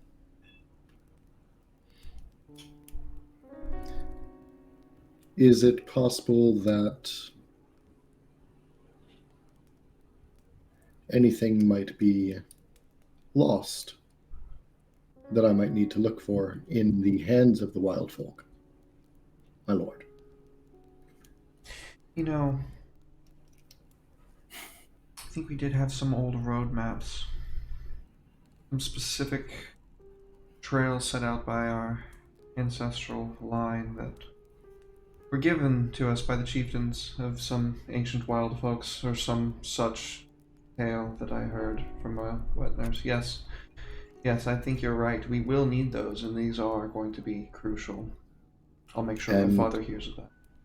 And my lord, is there any possibility that I may have anything to negotiate with, any positions of strength to act upon? Perhaps, and he lowers his voice sotto voce, a bribe? A bribe? Never. We could not be. Who could be thought of to bribe such Of course, bandits? Of course. I'll see what might be. Headed for convoy, and I'll be back with you in a while. I await your orders, my liege. Yeah. So, Yeah. whatever he needs to get it done, he's got it. I don't know that you can authorize that. I'm going to need some. As far as I am capable of authorizing, like, that's what I'm trying to get at. Yeah, I'm not going to be able to, like, Yeah, just have whatever. I'm saying, Andy, whatever I can give him, he can have. I'm looking for something I can negotiate with the Wildling clans so that I can like get some real deal info and make sure that our good agreements are still good. If I need to Yes. give them coin, food, weapons, something. So the mountain clans don't really trade with coin I all didn't that figure. often. But they do like good steel, and your house produces castle forged weaponry. Even even one castle forged sword would make a nice gift to a mountain clan leader.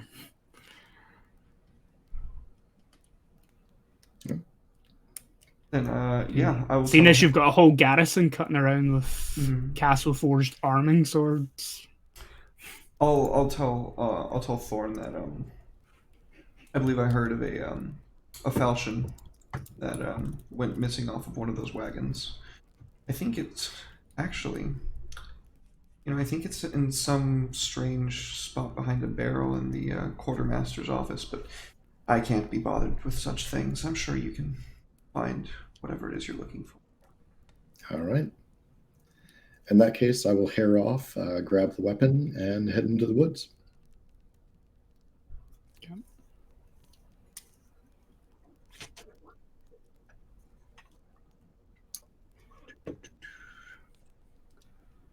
Then the garrison will open the gates for you, or there's probably smaller gates at other parts of the castle that you can slip out of.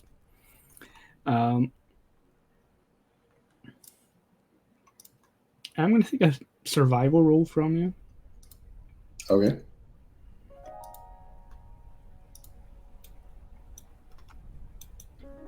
Is it hunting or tracking? Tracking. I should have an extra die on there for my dogs. Oh, it rolled privately for whatever reason. Yep. My apologies. How do I click and add to it? If you click the name of the specialization, it will roll with the extra this. Well, I'm supposed to have an extra die for my dogs. Oh, if you click on the name of the ability, you can add a temporary modifier.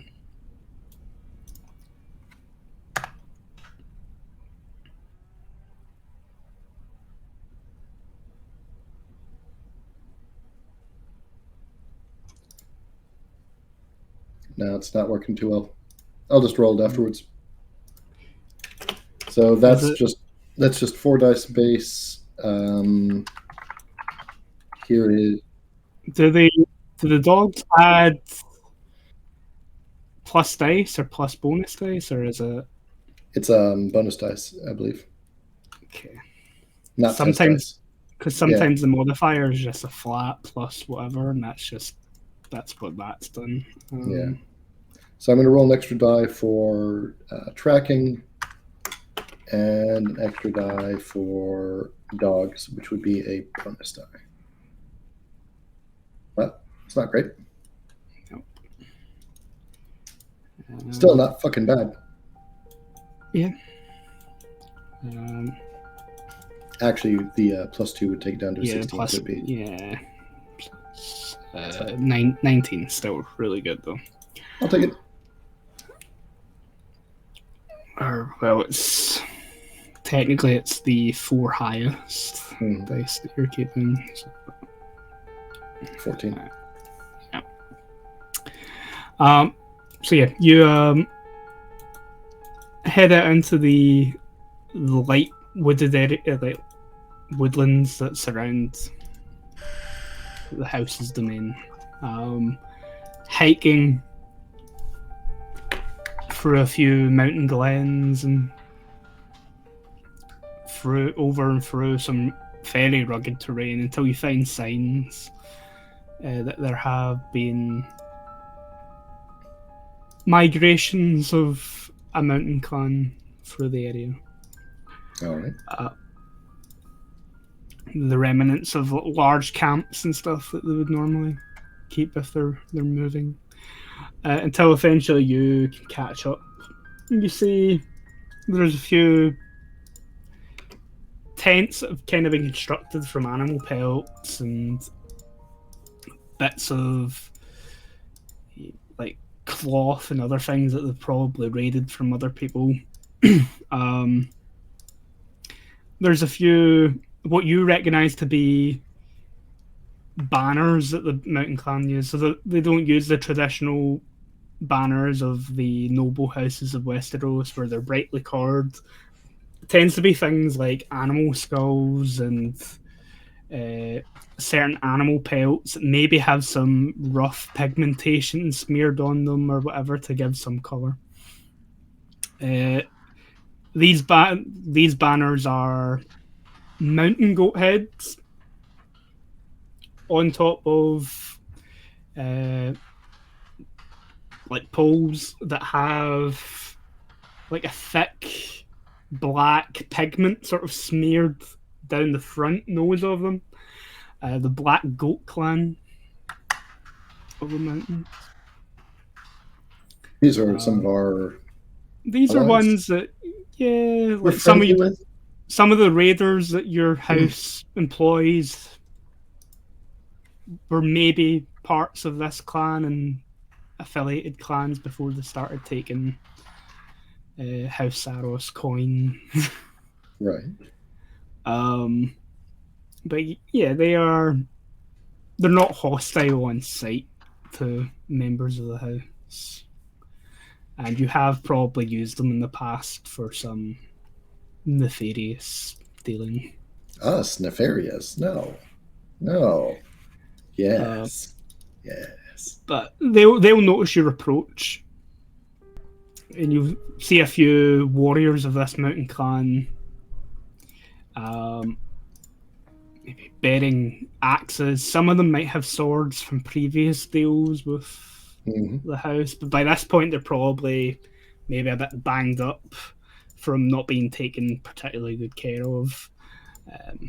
They've probably been handed down a generation or two. Mountain clan generations aren't particularly long ones. They don't live particularly High long life. turnover. High turnover rate. But in a difference between Westerosi society, like your houses of your master arms is obviously a woman. There are just as many women within the mountain clan that are armed as there are men. Awesome. Love it. So yeah, Thorn's gonna amble up pretty confidently. Seems like I've dealt with these guys, or my father dealt with these guys before.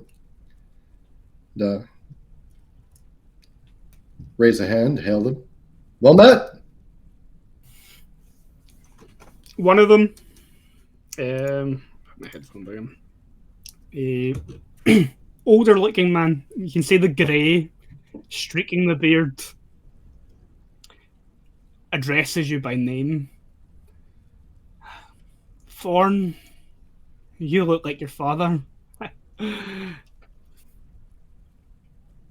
What brings you far from the comforts of the castle that you serve? Same thing as always. Do I know this individual particularly? Do I have a name? I'm making you work for it. Yeah, let me bring up I think Viking names probably. Cool. What was that? Heimdall. We'll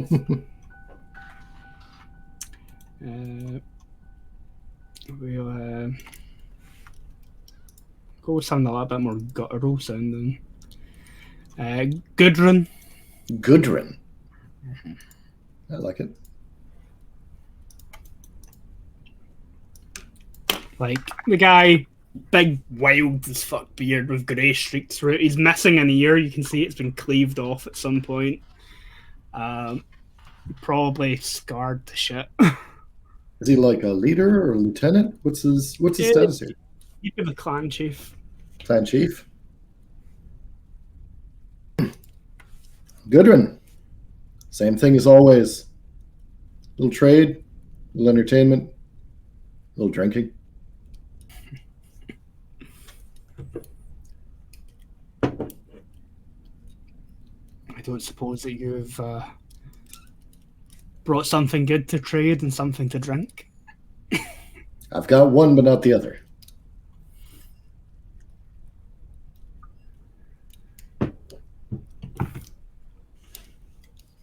We may have something. It might not be to your tastes. Rude. He All points right. to one of the largest tents.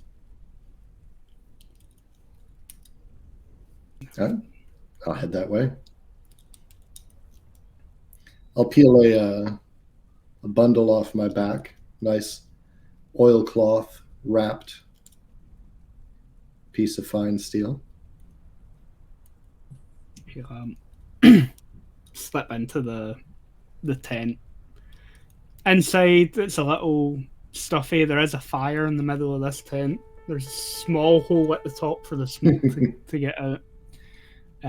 It's kind of stings your eyes when you come in, and the smoke sort of hits you. Inside the tent, though, there are two women who are wearing bits and pieces of leather, makeshift leather armor, hides, some bones woven into them. They're also, there's weapons nearby. There's about half a dozen children of varying ages, all from newborn up to about maybe 6 years old. The women look about half of Gudrun's age.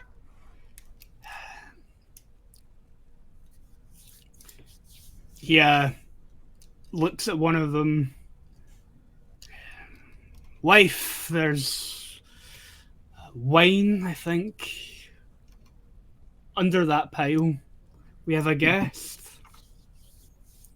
She'll go and fetch. It wouldn't be high quality wine. It looks like something they've maybe attacked a merchant or something who's been carrying like ceramic pots of wine, like cheaper Right. stuff They that got that ceramic stuff. They got that good shit. like the peasants would probably use, not fine glass bottles from like the arbor. Yeah, but it's not a goat stomach. See, I was expecting the goat stomach. I'm not gonna lie. I'm glad that I wasn't the only one. Thank you, Jay. I almost went with goat stomach. But, ooh. Opportunity More lost. up Opportunity lost.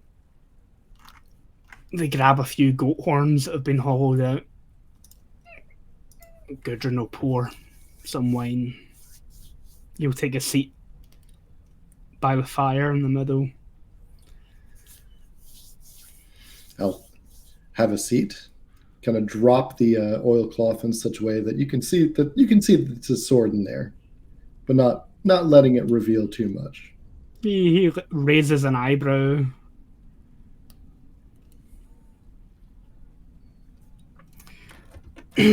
What does Lord Saros need done that honourable men can't do?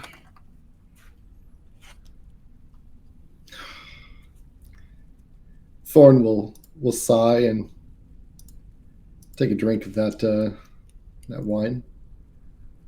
Gudrun.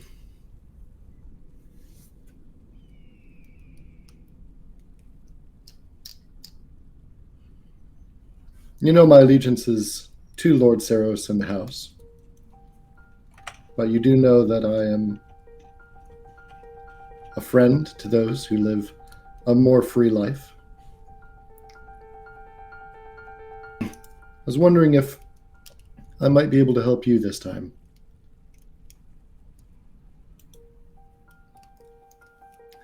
I have a few questions. I have some information that we may be able to capitalize on if we act quickly. You see him eye the sword again and take a sip of the wine from the horn.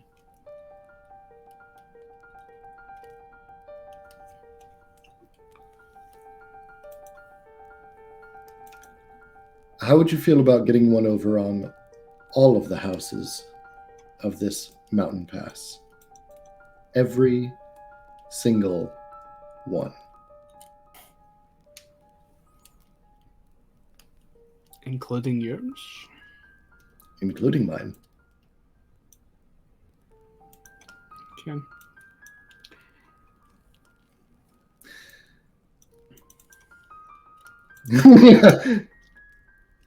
You're not the only shady one, Derek. I'll be shady as fuck here.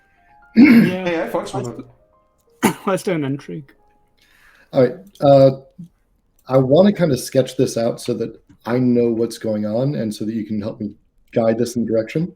What I want to do is I want to feel out to make sure, one, he's not part of the people that just up and ran with this Blackmere. Yep. This Blackmere noble. Two, I want to get him in stealing the Blackmere woman first. I want to help him find those wildlings and get him to sign on to hit them and steal her. Putting the Black Goat clan in a position where they can bargain with Peregrine or Saros. Okay. And I want to come in with the understanding here that by putting myself out here, by giving the sword, by giving the information, you're going to negotiate with us. But do you kind of see where I'm going with that? Yeah. Okay. So you're probably looking to be bargaining with him. Either bargaining or inciting is kind of my thought. Because I can see it being inciting a raid on another clan. Incite is used to make a subject angry. And sort of like make them blindly do something that they wouldn't normally do for rage. While bargaining is, you're using any opportunity essentially to. I've got a specialty in both, so my feelings aren't hurt.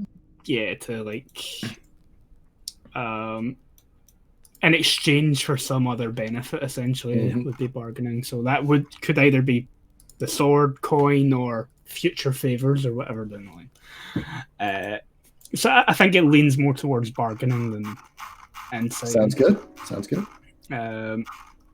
What is your disposition towards your wildling friend here? Let me look. Imagine he's maybe. You said your father had relationships with this clan before you. He's probably amiable. I think he's maybe amiable to you. I think we're in the same stage. Like we're both amiable. I wouldn't say we're friendly, but it's a working relationship where there's not hostility, but there's like, okay, this is all right. Cool. Okay. What'd you say, Jordan? Didn't that previous relationship get a little complicated? That was other great clan. That was other clans. That's right. Okay. Also, did I hear that correctly? That your character specializes in pissing people off? Yes. Yep. Just wanted to clarify. I have a specialty in insight and bargaining. So, you're not being underhanded or deceptive with this deal with the wildling anyway. You are straight up persuading and bargaining with the guy. So it would be a persuasion roll because you're amiable. You would get a +1 to the final total to whatever your roll is. But before we do that, we need to take status rolls. And him being a wildling, he essentially has 1 rank in status. And that is a 4. So that. If you roll your status roll, that's your initiative for the intrigue. It's a draw, but you're a player character, so I'll let it go in your favor. So you've determined your disposition. You're both amiable. You've decided the technique is to bargain. Yep. And the action you're trying to influence the guy. Influence is the most straightforward action in an intrigue. It's straight to the point. there's other things you can do. You can try and manipulate a target into using a specific technique against you or against someone else in an intrigue. But I don't think I want to do that. Yeah. So if you give me a persuasion roll with your bargaining bonus, so if you just click the bargain speciality, it should roll all 5 dice. I get an extra bonus die. Favorite of small folk. I get a bonus die. Yeah. So I'll roll that afterwards, and we'll roll that afterwards. figure it out. 11. Okay. 14, then +1 because you're not able. 15. This is why you send me out to do this shit, bro. True. Very true. Good job.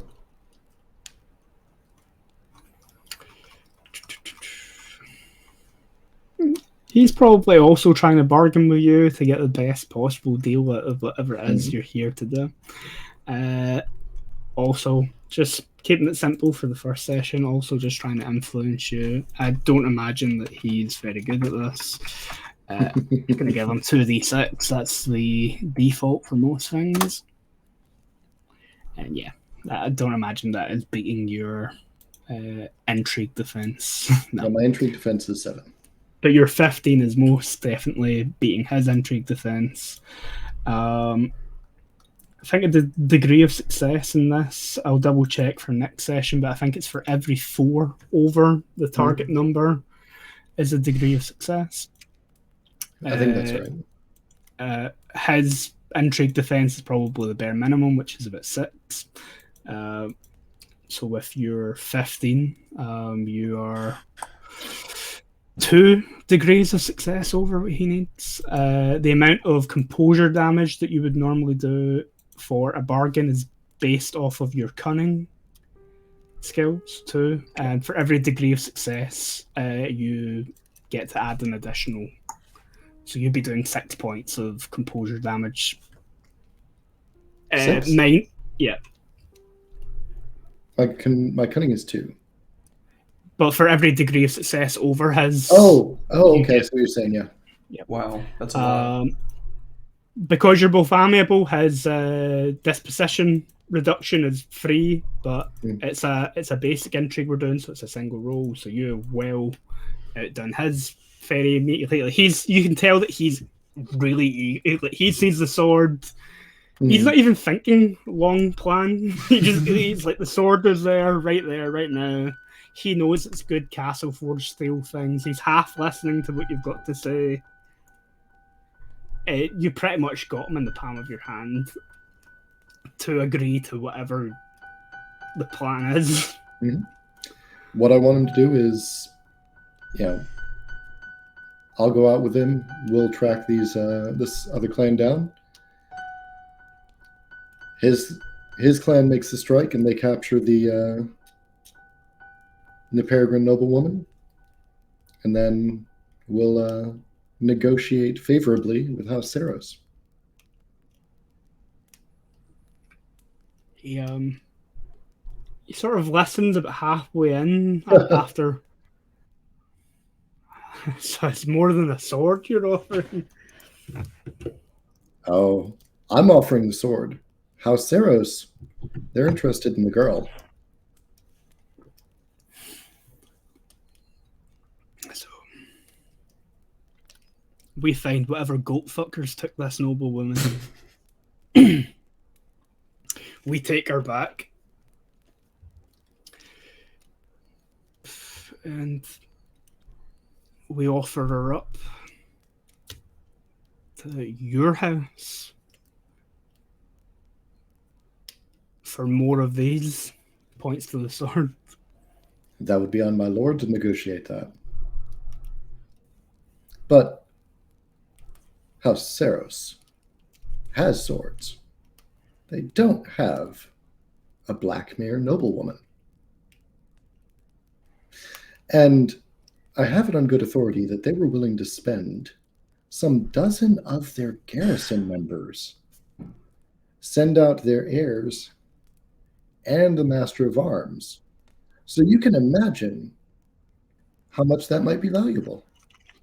You see him kind of perk up at massive arms. The big woman with the armor and the big woman. flail. Mm-hmm.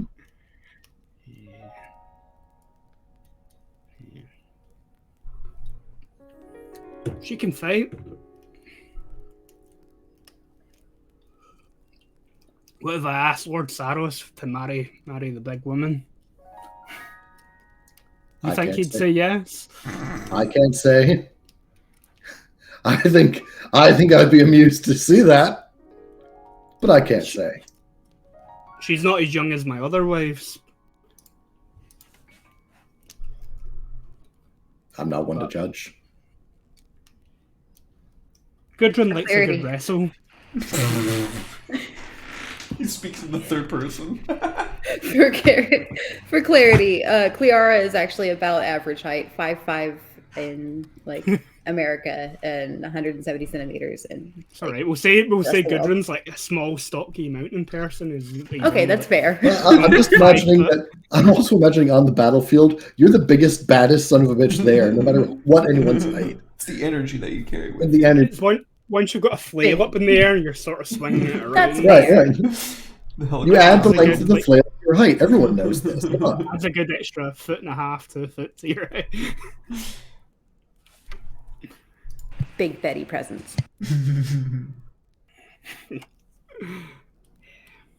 He shakes his head after a small. He takes another drink. I think swords will be good enough. Probably wiser. Less likely to get hurt. So what do you say?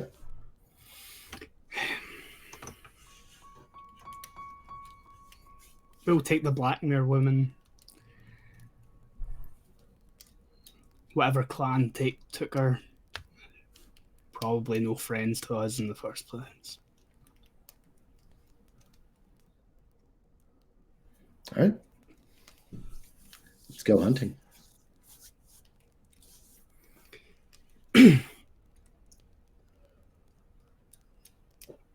He'll get to his feet. Grab a few different weapons. Test the weight of them. Toss them on the ground. Settles on an axe. I pick up the falchion and hand it to him. He drops the axe. You see him like test the edge on his beard.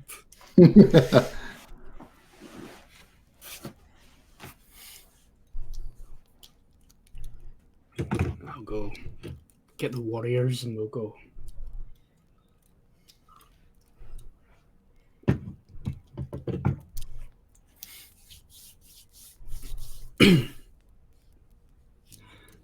The rest of you are back at the castle waiting for this. You know, it was very early in the morning when your guests arrived. Yes. It's now very late in the afternoon. The sun is probably getting ready to set. The archers and swordsmen who are being tasked to come along with you are already getting a bit frustrated at having to wait.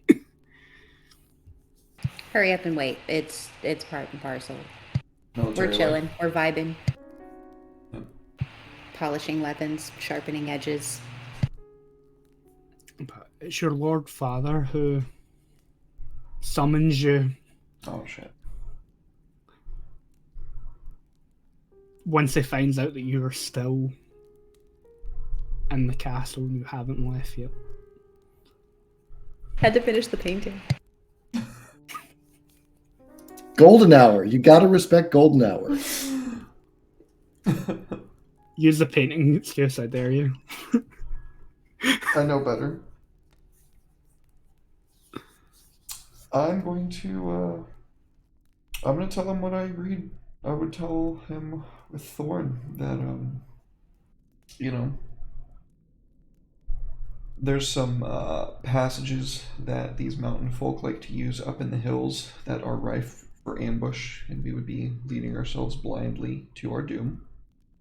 So he went to go get these rudimentary maps from some of the mountain folk that live in the nearby hills to make sure we don't just die along the way. And then he'll be back tomorrow, and that will go then. Give me that bluff roll. All right.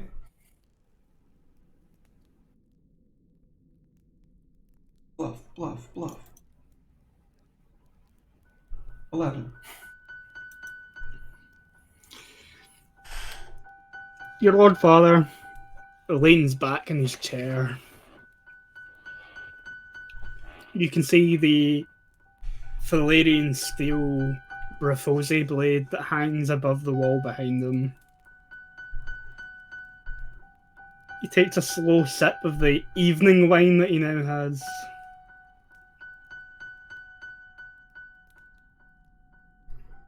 How was new and you're up to something, even as a young boy?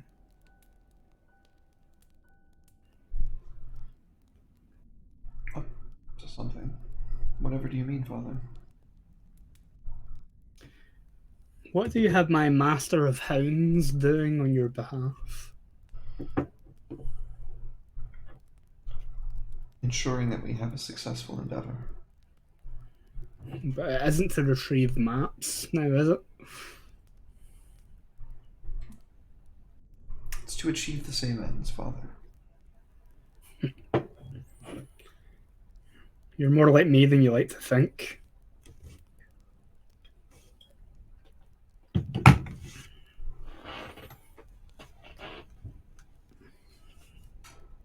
As they say, naught happens under a dark moon.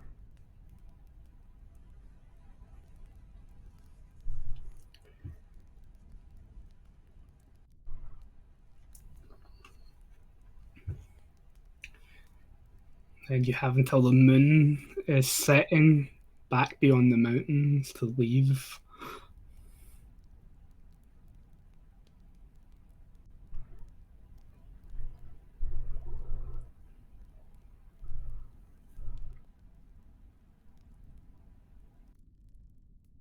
With a final glance up at the from him up at the sword above him, Helen, without saying anything, turns and walks out, getting out of this situation as quickly as possible. Assuming that that was a dismissal in his tone of voice. Yeah. Would this be a good time for a break, Andy? Yeah. All right. Well, folks, going about 2.5 hours. Gonna be gone for about 5-10 minutes. Don't go anywhere. We'll be right back with more Song of Ice and Fire Under a Dark Moon.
Welcome back, folks. Thank you all very much for being here. I surely do appreciate you. Please, once more, use code RPGINN at checkout for 10% off of your D&D Dice Studios case. Right here, they are beautiful. I think you should check them out. There's also some fantastic stuff over there. That's code RPGINN over on ko-fi.com/theshadysale. Much love, and back over to you, Andy. Yep. So we left off with Thorn making an interesting deal with one of the mountain clans, and Selin being caught out in quite a lie. Well, it was a lie. Trying to mislead the Sword Father, who knows better.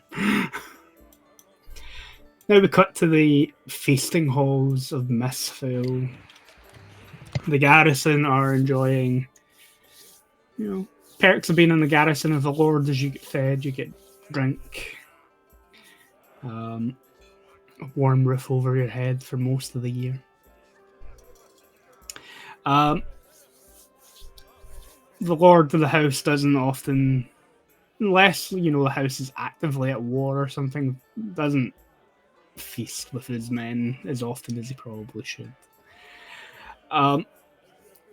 But the Master at Arms of the house, Cleara, you're in the middle of having a drink, having some freshly cooked, probably mountain goat, with some root vegetables and stuff alongside of it. When into the hall wanders the young man who helped his lord reach the castle, looking around a little lost and confused.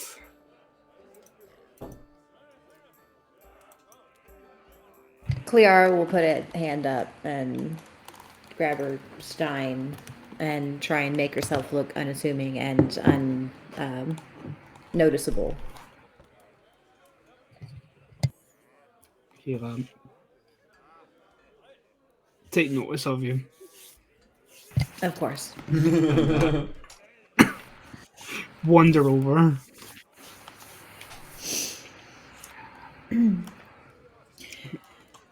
Surprised to see you here. Seats taken. But there's...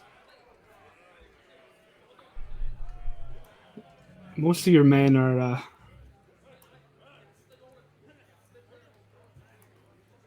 I was looking for the kennel master, milady. Has he already left to look for? Yeah, he has. He'll be back tonight. He's not leaving. He hasn't left to do that, but he has left. So you should probably find somewhere to sit and find something to eat and find somebody to talk to.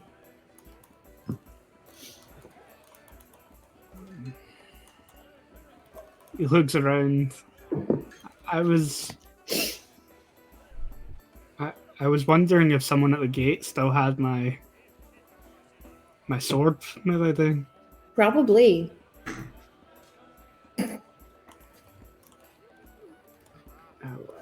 Why would you be needing that? If I'm to head out and look for my lord's daughter in the morning. We might see that sword again in the morning then. I thought I'd maybe get some moonlight practice in the yard. Like, I've slept all day, my lady. I'm probably not going to get any sleep tonight. In the yard. Okay. There are wooden swords that we use for that our young recruits and our children use for practice. You are welcome to use those. Yeah. Looks a little abashed that, being told that he can have a child sword. That was the intent. Sorry, Cleara's probably about halfway into her one tankard for the night.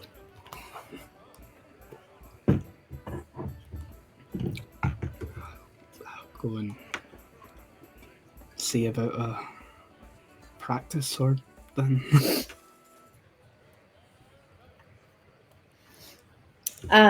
Is he heading towards the door? Yeah. All right. Something's not sitting right with Cleara about that, and she's going to go ahead and finish up. And she's not exactly the sneaky type, but she'll give him enough of a head start to where she can follow him without being like overtly noticed as being something following him.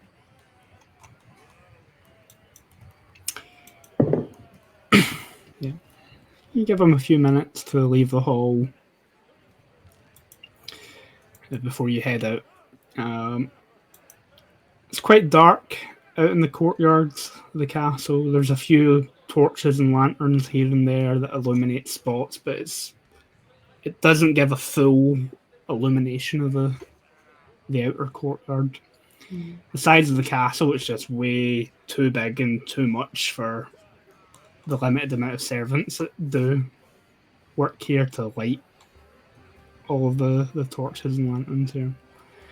You can see the silhouette heading towards the training yard, sort of outlined by the moon that's high overhead.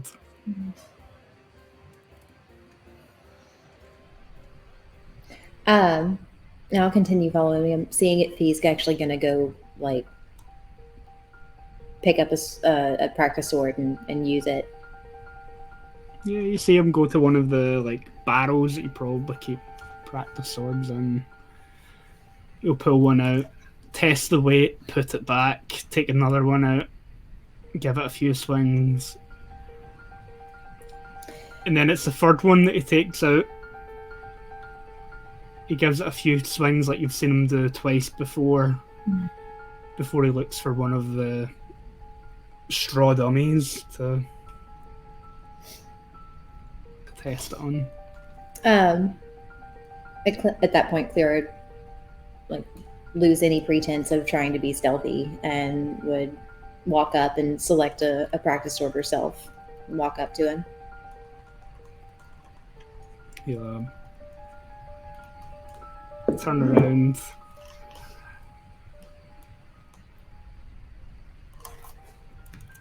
Milady? Don't call me lady, yours or otherwise. Is that what you're used to using, a sword? Where a sword sometimes spears in the Riverlands. Are you any good with it? I thought I was until this morning.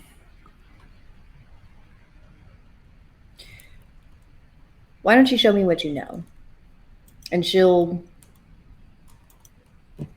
ready herself and kind of beckon him forward. Not quite like Matrix style like that, but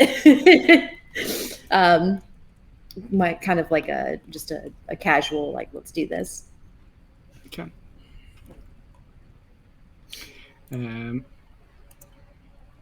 You want to do an actual combat with initiative and things. Then you can give me a agility roll, adding your quickness if you have a speciality there. I don't think I have anything added to my agility. I think I actually took a penalty in that at one point. So, agility roll rolled. Okay. You see, you have a penalty in it. I think I did from being older. You take -1 dice on all tests involving agility. Did I build that in? It's easy though. You just take the 2 highest dice instead of. Okay, Well, be.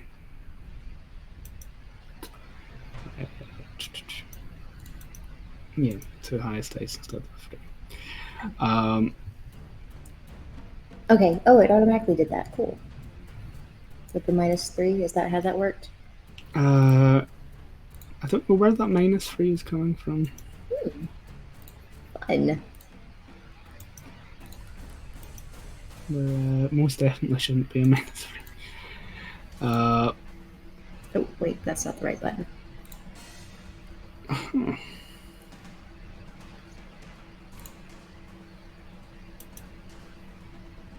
Okie dokie. Well, that could be sorted out later. All right, I'm going to do one more roll so I can actually pay attention to what the dice are. Have a look at it. Let's go by the first one. It would be. It'd end up being 10 anyway that you'd have Okay. initially. Cool.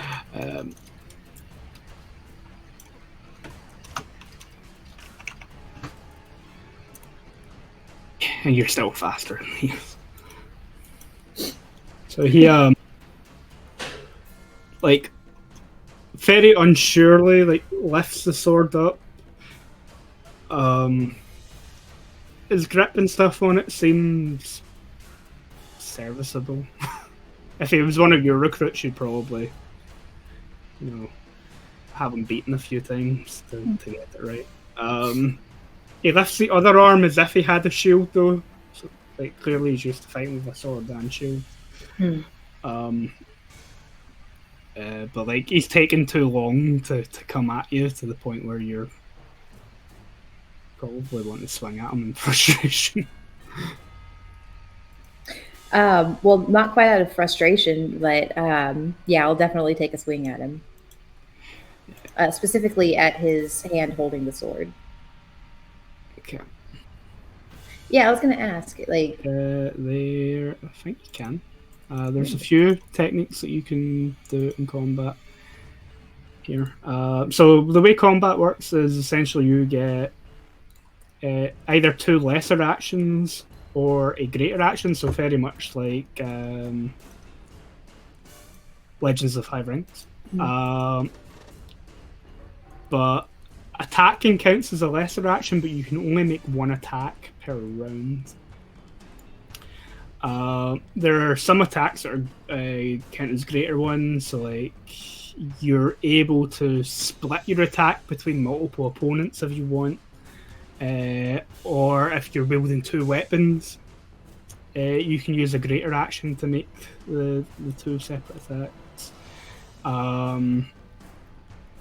Some of the lesser actions that you can take, you can assist someone in combat, you can catch your breath, which helps you get your endurance back. Like, from like, damage works a little bit differently in this. You have your health, which isn't serious damage. It's like the general wear and tear of moving around, getting beaten around while you're wearing armor, taking blows to the shield armor, whatever. But like weapons and stuff will do damage to that health pool. You can opt to take injuries that allow you to ignore or reduce the amount of damage so you can continue to fight. The injuries will give you dice penalties. So essentially, you can take an amount of injuries equal to your endurance skill rank before you're too injured to continue fighting, or if your health pool gets wiped out to 0, you're technically in the hands of your opponent, and they can choose what happens to you. Some weapons are vicious, which means they'll just outright kill a person. You don't get a choice. Like things like a flail will just outright fucking kill you if you get smashed in the head with one. But other weapons will give you the option. Like you can take someone hostage once you've kind of beaten them in combat, or they can yield. You can like disarm, execute. Yeah, your opponent's in your hands once they are reduced to 0 health. Injuries are minor, they tend to heal in a few days. Wounds are more serious, so they come with bigger penalties and take longer to recover from. Gotcha. But this is a training fight, so... Not going for wounds here. Not going for wounds here. But yeah, you can...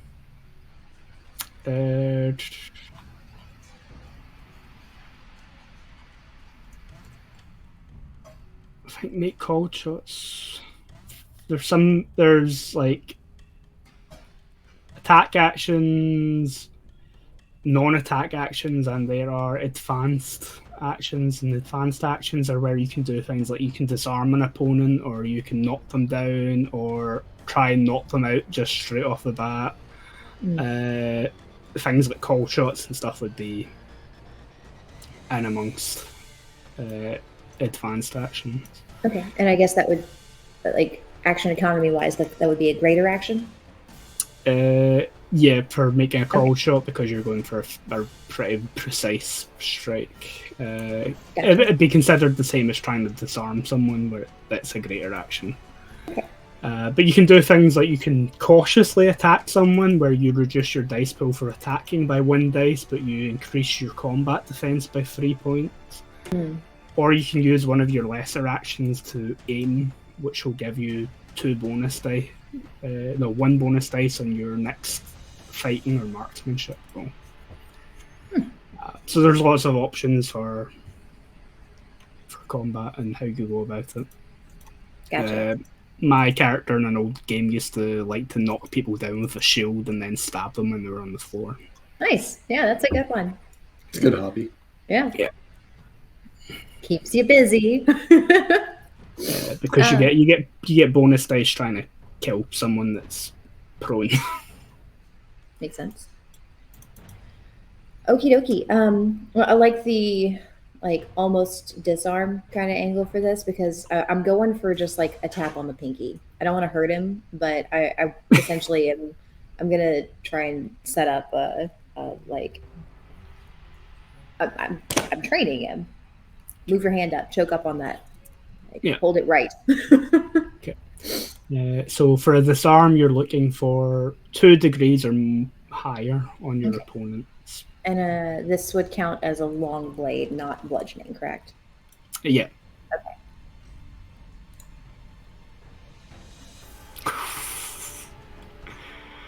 Okay.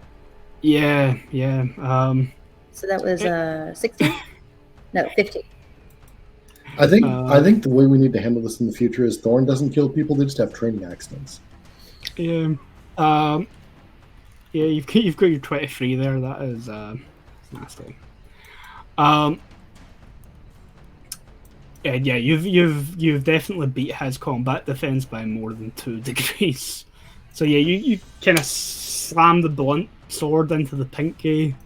The boy pulls his hand back, lets his grip go, drops it. Choke up on your weapon, son. Pick it back up.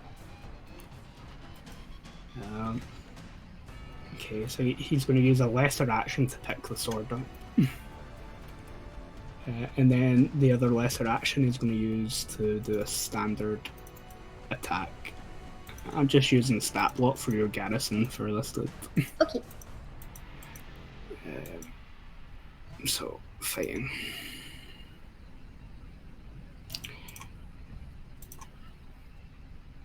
Ooh, wow. Wow. I guess I pissed him off. Yeah. Wow, 666 on a Sunday. That is I can guarantee you I'm not wearing my armor right now. number of the beast right there. Okay. I'm going to quickly check something on the character sheet. I'm going to unequip your armor to see if it... Okay, so your combat defense without your armor on is 10. With the armor on is 7. What? It goes down with my armor? Oh, yeah, that's right. You're slower, but you can... you reduce the damage that you take by your armor's rating, so... Gotcha. So yeah, you become easier to hit, but you can soak more damage with heavier armor on.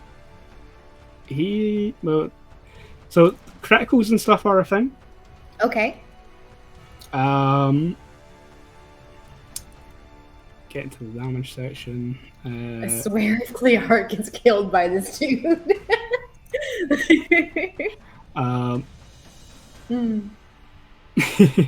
That'd start a war. Yep.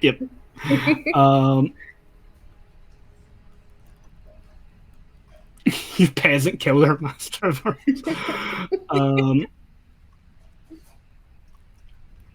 So standard attack.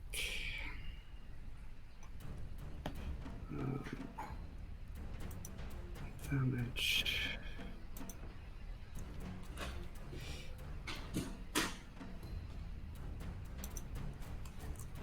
Advanced combat.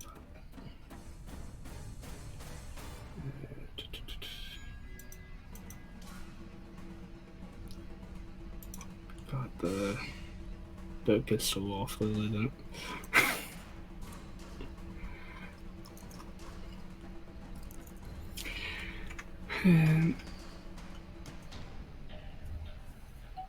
Yeah, so if this was a non-training combat, having 3 6s would do a pretty nasty critical.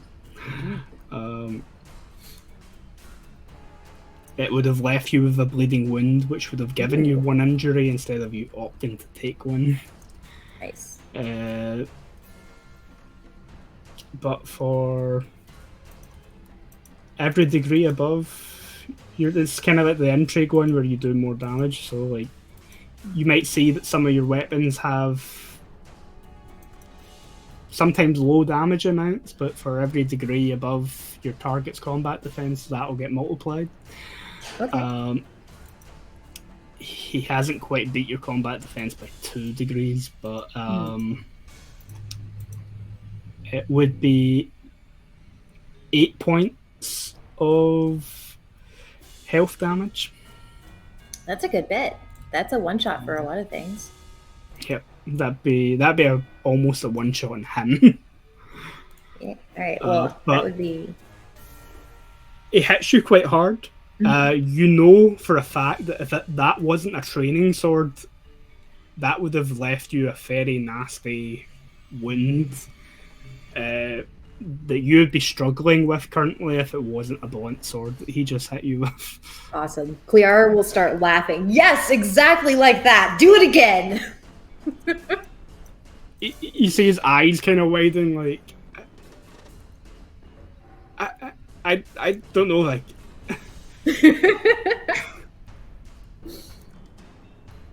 You see him kind of ready the sword again. It'd be background to you initiative, please. So arm still up, coming down for a swing, still laughing. Let's see here. Long blade, go. Ooh, even higher. Oh damn! So, like I was saying, 6s will give you criticals. So I get those too. You have 1 6 in there, which would be a solid hit, which would increase the base damage of your weapon by an extra 2, which would then be multiplied by any of the degrees of success that you have. And you have a lot of them.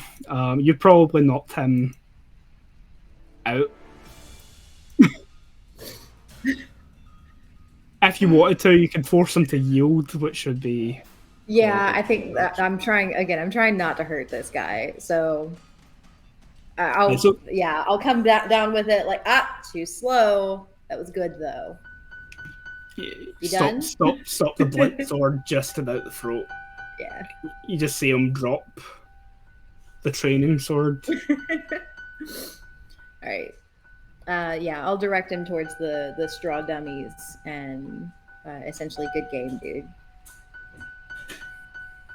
I just want to make sure I'm ready for tomorrow or whenever we come across those wildlings. Yeah. Watch your grip. If you don't have a shield, keep that arm down. And she'll walk back to her, probably still untouched, last half of that tankard. Cool. Once all the commotion and stuff out in the training, out in the feasting hall sort of dies down, even when you're heading to your own quarters, you can hear the thunk of a dull weapon hitting the straw dummies out in the training yard.